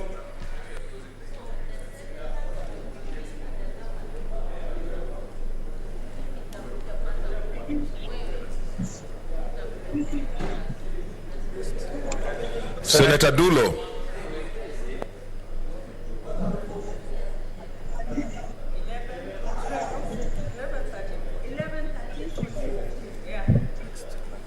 Senator Ali Abdullahi Ibrahim, Wajir County. Senator Boy Isa Juma, Kwale County. I vote yes for all. I vote yes for all. Senator Cherarke Samson Kiprotich, Nandi County. You say you are voting for 4. So you say I vote for all the 4. Senator Cherarke Samson. Senator Cherarke. Capital city of county of Kwale. You are right. Yes, a minute. There's a bit of confusion. Who was that before Cherarge? Senator Zani. Okay, Senator Cherarge. Mr. Speaker, have they removed on the debt ceiling and Laikipia? Laikipia is not there. That's why I'm asking you to listen. We are voting for 11, 13, 14, and 15. The date and Laikipia are not there. Okay, thank you, Mr. Speaker. I vote yes for order number 11, number 13. I vote yes. Number 14, I vote yes. And order number 15, Mr. Speaker, sir, I vote yes. Thank you very much. Okay. That's a very long process of voting. Senator Cheriot Aaron Kipkirui, Kericho County.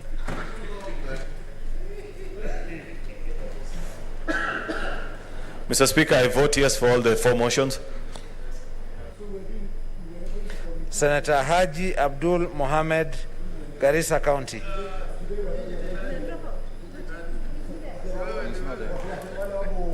Senator Haji Abdul Mohammed, Garissa County.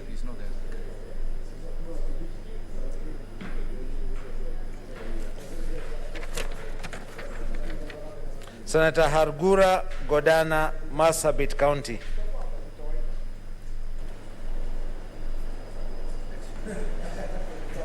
Mr. Speaker, I vote yes for the 4 motions. Senator Imana Malakai Charles Sekal, Turkana County. Senator Kajwang Moses Otieno, Homa Bay County. Mr. Speaker, I vote yes for all the listed orders. Senator Kamar Margaret Jebkoech, Uasin Gishu County. I vote yes for all the 4, Mr. Speaker. Senator Kangata Irongo, Moranga County. Senator Haniri George, Vihiga County. Senator Kibiru Charles Rubenson, Kirinyaga County. So I raise 3 hands. 1, 2, 3, 4. Okay. We can hear you, just vote. Yes. You can't hear me. I brief Mr. Speaker. Senator Kihika Susan Wakarura, Nakuru County. Yes. Voted. Senator Kibiru has voted, yes. Senator Kimani Wamatangi Paul, Kiambu County. Senator Kindiki Kithure, Tharaka Nithi County. Senator Kirinyaga Ephraim Mwangi Maina, Nyeri County. Senator Langat Christopher Andrew, Bomet County.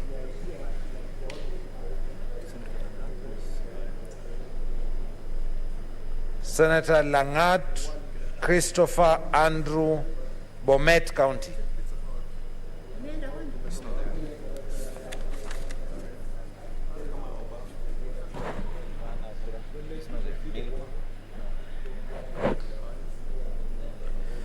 Senator Leleguel Tumbesi, Samburu County. Senator Linturi Franklin Mithika, Meru County. I vote yes for the 4. Senator Loitiptip Anwar, Lamu County. Senator Mazayo Stewart Mwachiru, Kilifi County.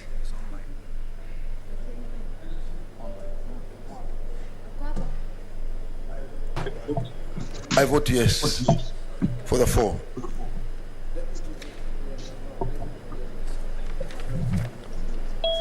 Senator Mahamud Mohamed Maalim, Mandera County. The Speaker, I vote yes for the 4. Senator Malala Cleophas Wahungu, Kakamega County. Senator Mbito Michael Malinga, Trans Nzoia County.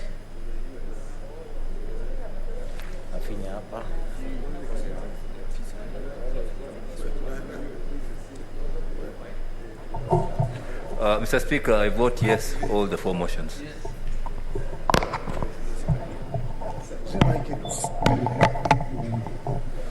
Senator Mbogo George Ochilo Ayako, Migori County.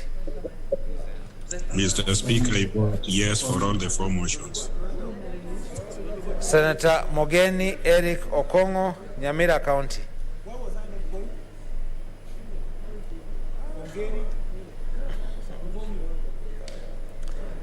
Senator Moi Gideon Kipsielei Towet, Baringo County. I vote yes for the 4.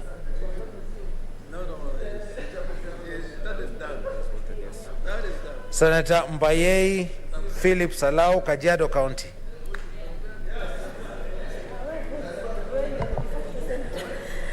I vote yes for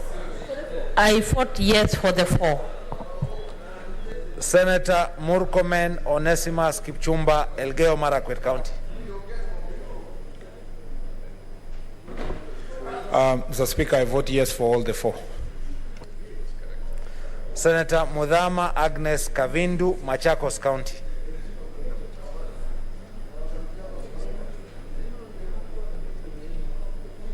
Senator Mutula Kilonzo Jr., Makueni County. Mutula.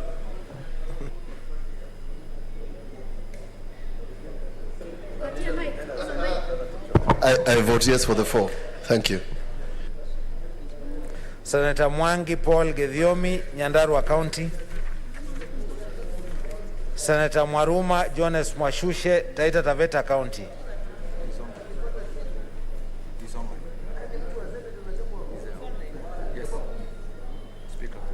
Senator Mwaruma Jones Mwashushe, Taita Taveta County. Senator Mwaruma vote? mute. He's on mute. Vote Senator Maruma.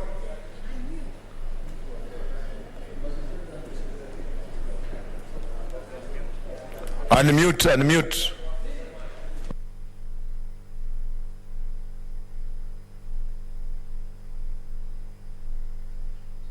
Senator Maruma, unmute.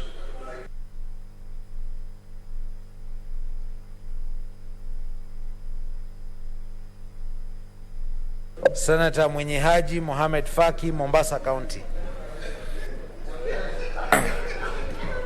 Mr. Speaker, sir, I vote yes for the 4 motions. Senator Anderito John Kenywa, Laikipia County. Mr. Speaker, I vote yes for the 4 motions. Senator Ndwiga Peter Njero, Embu County.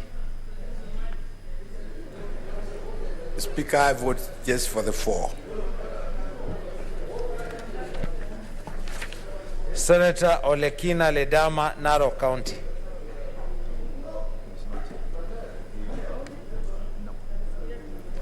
Senator Ongeri Samson Kegengo, Kisii County. Mr. Speaker, I vote yes for all the 4 bills. Senator Orengo James, Siaya County. Mr. Speaker, I vote for all the 4. Senator Outa Frederick Otieno, Kisumu County.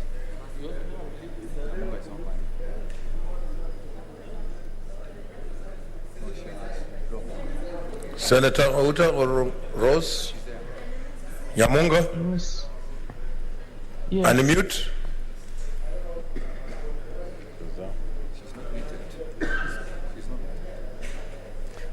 Senator Nyamunga Rose Ogendo. Yes, Senator. Senator Nyamunga.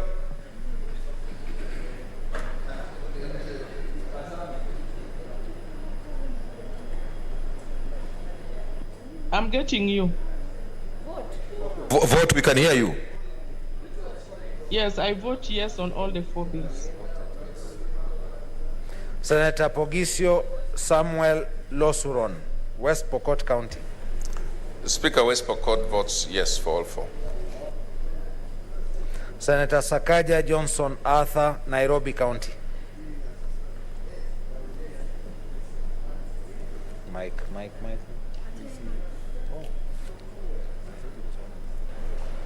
The Speaker, I vote yes for all the 4. Senator Wako Sitswila Amos, Busia County. I vote yes to the 4. Senator Wambua Enoch Kio, Kitui County.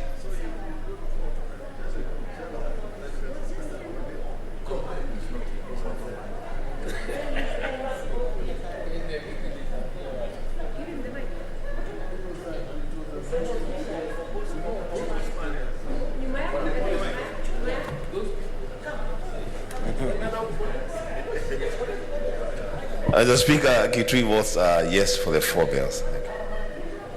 Senator Wario Golich Juma, Tana River County. Senator Wetangula Moses Masika, Bungoma County.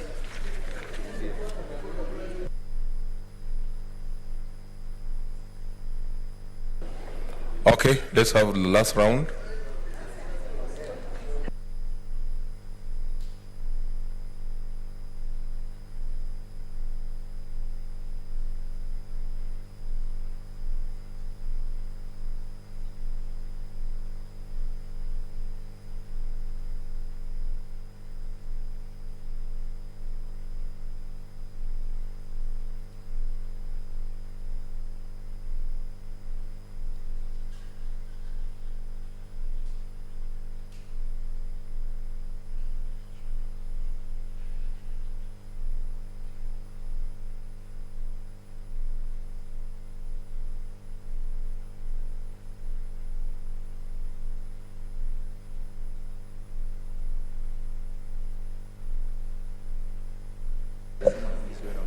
Senator Adan Dulo Fatuma, Isiolo County.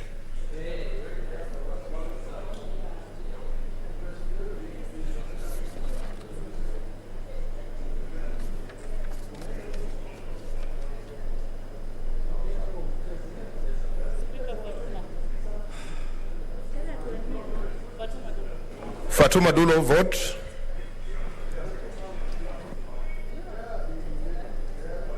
We can't hear. Maybe lift your hand. Senator Dulo. Unmute. Unmute.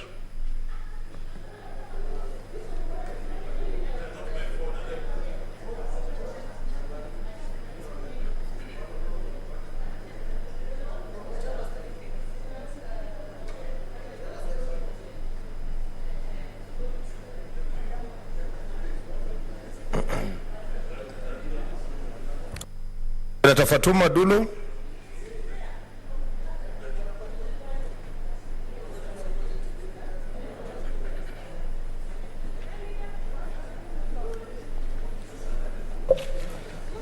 Senator Ali Abdullahi Ibrahim, Wajir County. Senator Haji Abdul Mohammed, Garissa County.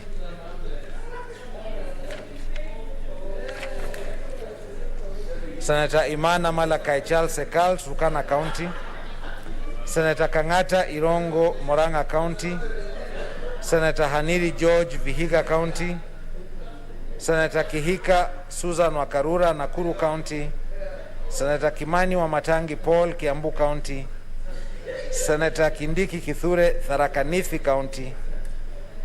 Senator Kirinyaga Ephraim Mwangi Maina, Nyeri County. Senator Langat Christopher Andrew, Bomet County. Senator Leleguel Tumbesi, Samburu County. Senator Loitiptip Anwar, Lamu County.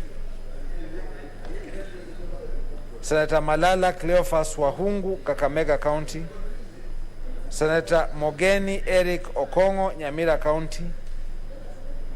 Senator Mudhama Agnes Kavindu, Machakos County.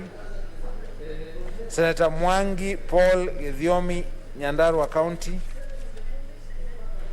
Senator Mwaruma Jones Mwashushe, Taita Taveta County.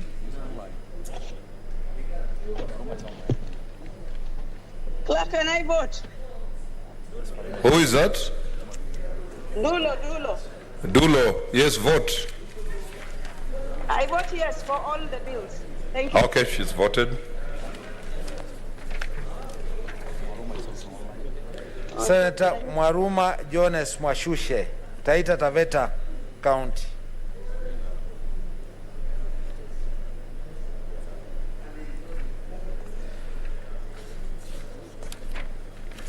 Senator Olekina Ledama, Narok County.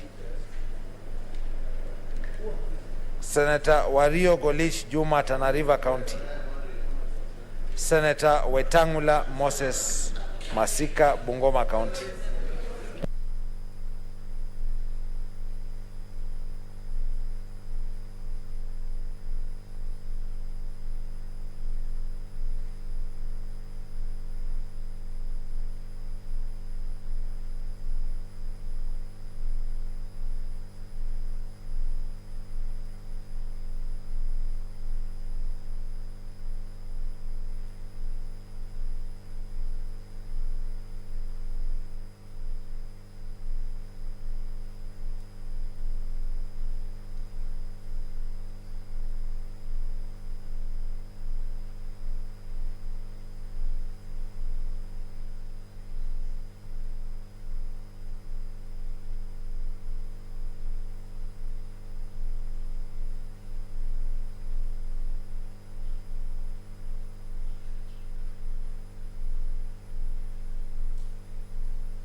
Okay, order. Senators, I'm on my feet.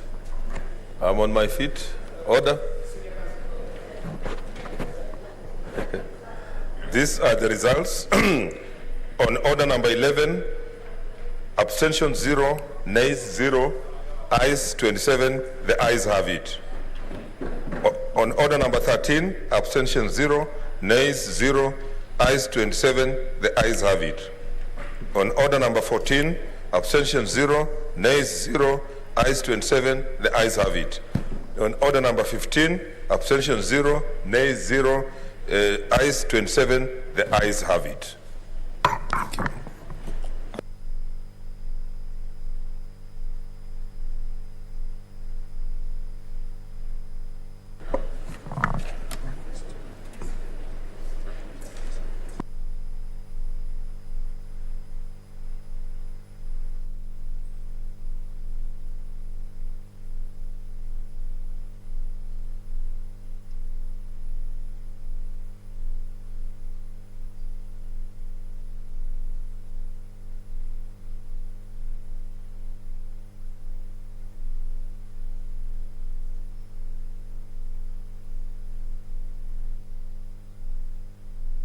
Okay, Senator Mbito, you can table your...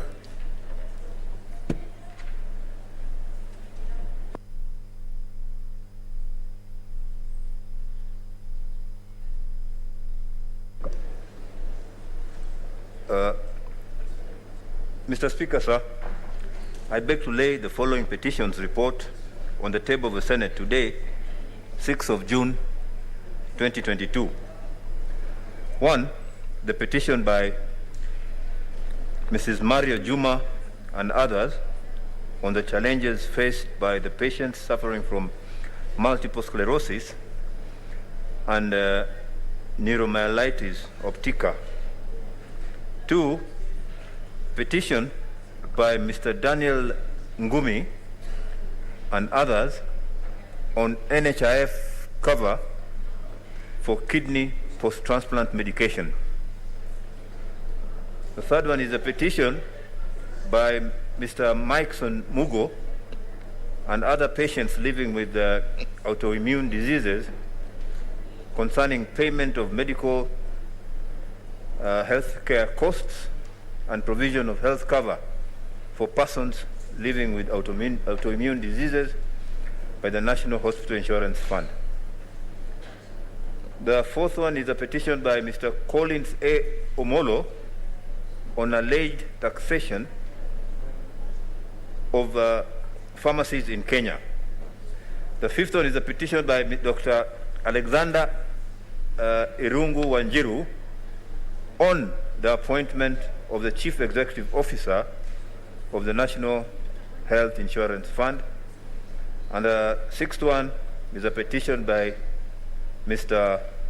Ahmed Shahame Muidani regarding the status of Mkomani Clinic Society trading as Bomu Hospital in Mombasa County. Thank you, Mr. Speaker. Okay, order, senators. I'll reorganize the order paper again. We go to order number 8, which is a motion, is just a voice motion. Clerk. Order number 8, motion.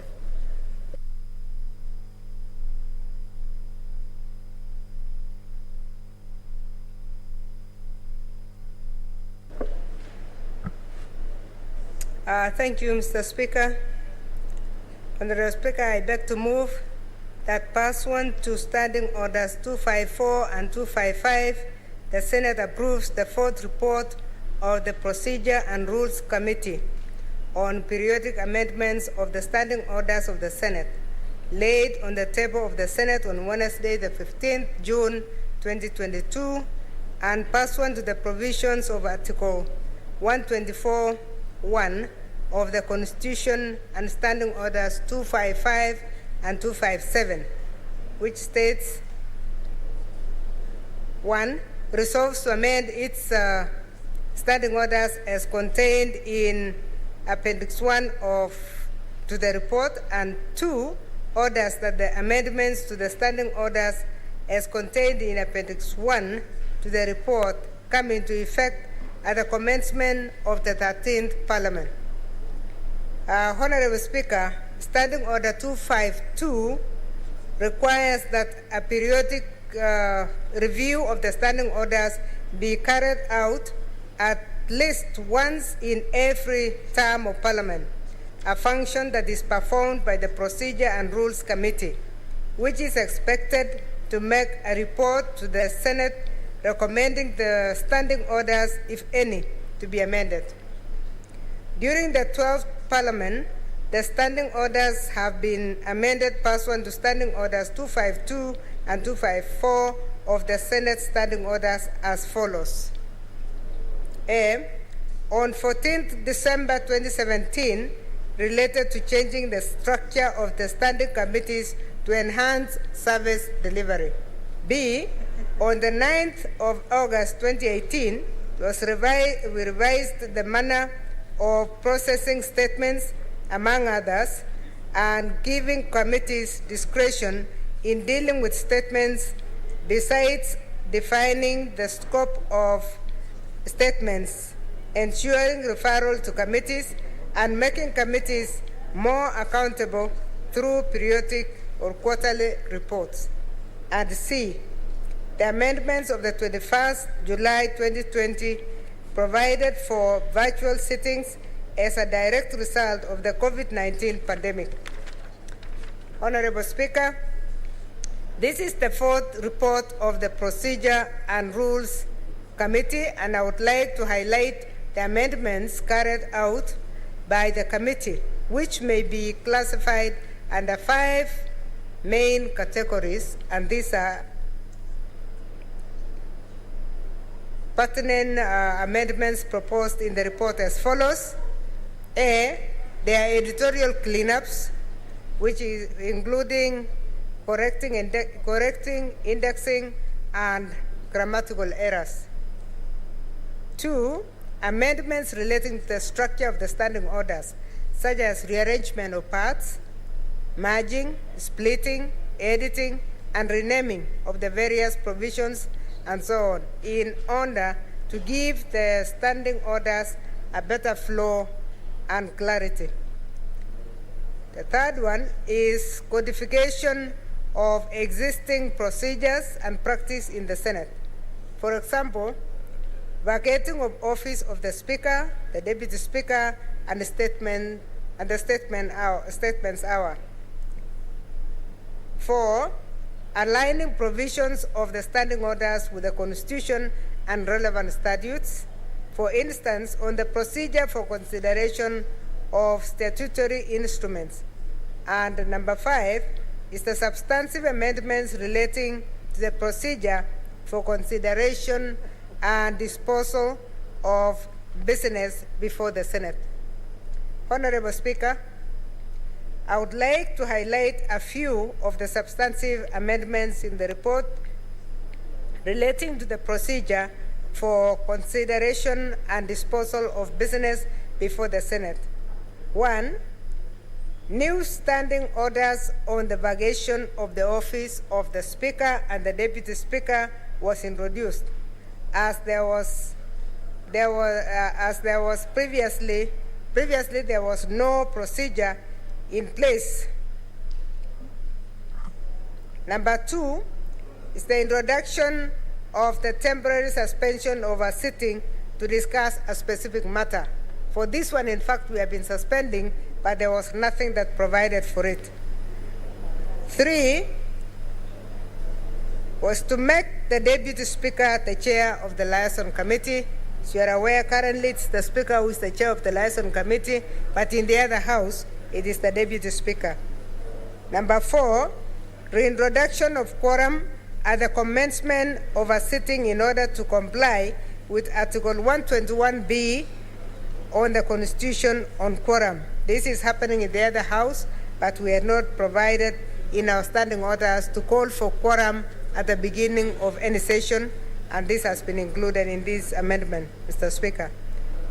5, Mr. Speaker, is the inclusion of the procedure for impeachment of the President and Deputy President, which is currently not contained in the standing orders. Number 6 is formalizing the procedure for delegation of the power to vote by the head of a county delegation. This is currently done administratively. So it is being provided for in the amendments so that we have a formal way of a formal procedure of delegation.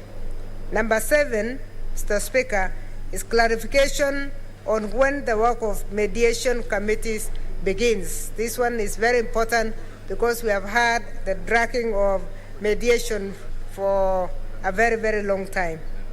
Mr. Speaker, number 8 is the standing committees to consider the budget policy statements aligned to their respective mandates and other recommendations to the Finance Committee and the timelines in which to do so.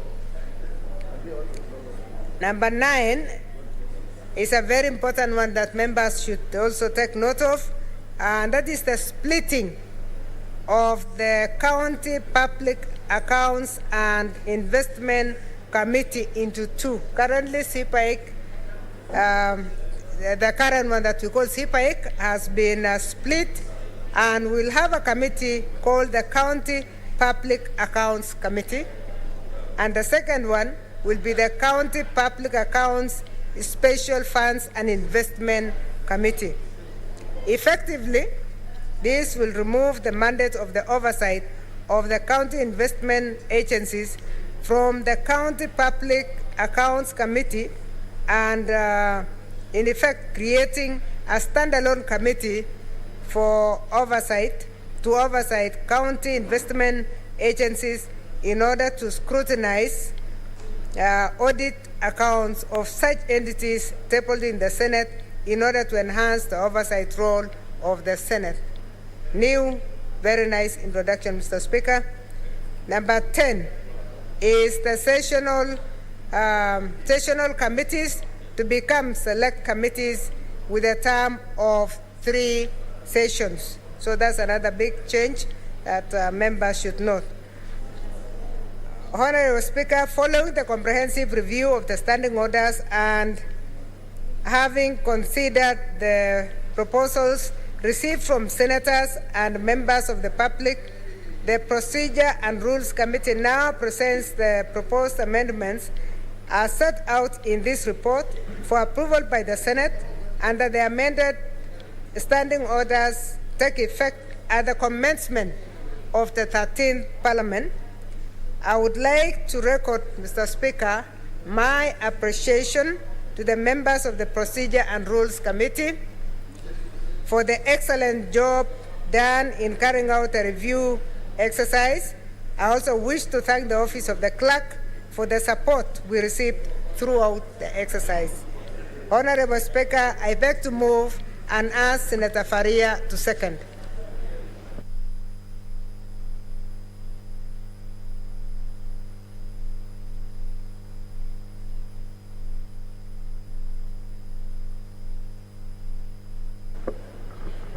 Honorable Speaker, I beg to second and request my colleagues to support, because these are enhancement of procedures, especially like PIC and PAC now will be part of the 2 committees that will be existing, whereby even the members of County Assembly and the executive will be in different committees, and I think that will enhance oversight. Mr. Speaker, I beg to second. Okay, honorable senators, I propose the question, which is that pursuant to standing orders number 254 and 255, the Senate approves the 4th report of the Procedure and Rules Committee on periodic amendments to the standing orders of Senate, laid on the table of the Senate on Wednesday, 15th June 2022, and pursuant to the provisions of Articles 124(1) of the Constitution and Standing Orders 255 and 257(1), resolves to amend its standing orders as contained in Appendix 1 to the report, and 2 orders that the amendments to the standing orders as contained in Appendix 1 to the report come into effect at the commencement of the 13th Parliament. I can see one interest, Senator Chariot. Mr. Speaker, I just have one quick comment, and it's a matter of procedure. Not really procedure as in the motion is wrongly before the House, but in terms of the neatness of the exercise that you're undertaking. Whether, and the thing that bogs my mind is this really the right time to consider changes to the standing order? We've been here for the 5 years that we've been here. We've learned there are things that we've agreed with and those that we felt that maybe we could have done them better. I thought ideally, Mr. Speaker, and this is part of the things that we need to consider, is that this committee will go ahead and produce a report for us, but then leave it to the wisdom of the next House to come and debate it extensively. You can see the rush in which we want to conclude this business. Yet this is a very important exercise, Mr. Speaker. This goes into the heart of our operations as a House next term for those that are seeking the people's mandate to come and represent them here. So, and it's good because the table office is here, led by a very able clerk. Perhaps in the next time's consideration, whether we will to perhaps guide the House on whether this is the appropriate time to consider changes to committees, how they operate, the rules and procedures of the House, where there is very little interest. Perhaps more than half of this House have considered to move their careers in a different path. Wouldn't it be better if we left it to the new House at the beginning of their term, so that those who are new can give their input? You know, sometimes, as I say, new brooms sweep cleaner. And also leave it to the recollective wisdom of those who would have been here and say, oh, the reason why we want to do it this way is because in the last 2 sessions, this is what happened, and we thought this is a learning experience. I say that, Mr. Speaker, especially because of my consideration of how CPIC is run. I strongly feel, and at the beginning of this term, a good number of us tried, and I remember leading that caucus without fail, to have it modeled slightly differently from what we know it. It's good that now it's being made. I haven't even seen the full proposal, Mr. Speaker, but I thought there would be a better proposition and more value to it if it is brought at the beginning of the House. But either way, now that it is here before us, Mr. Speaker, I don't oppose. I support, but defer that perhaps maybe at the right time, at the beginning of the session of the new term of the Senate, many of the things in this report will need to be reviewed. I can see Senator Kamar. Maybe you can say what you want to say before I say something.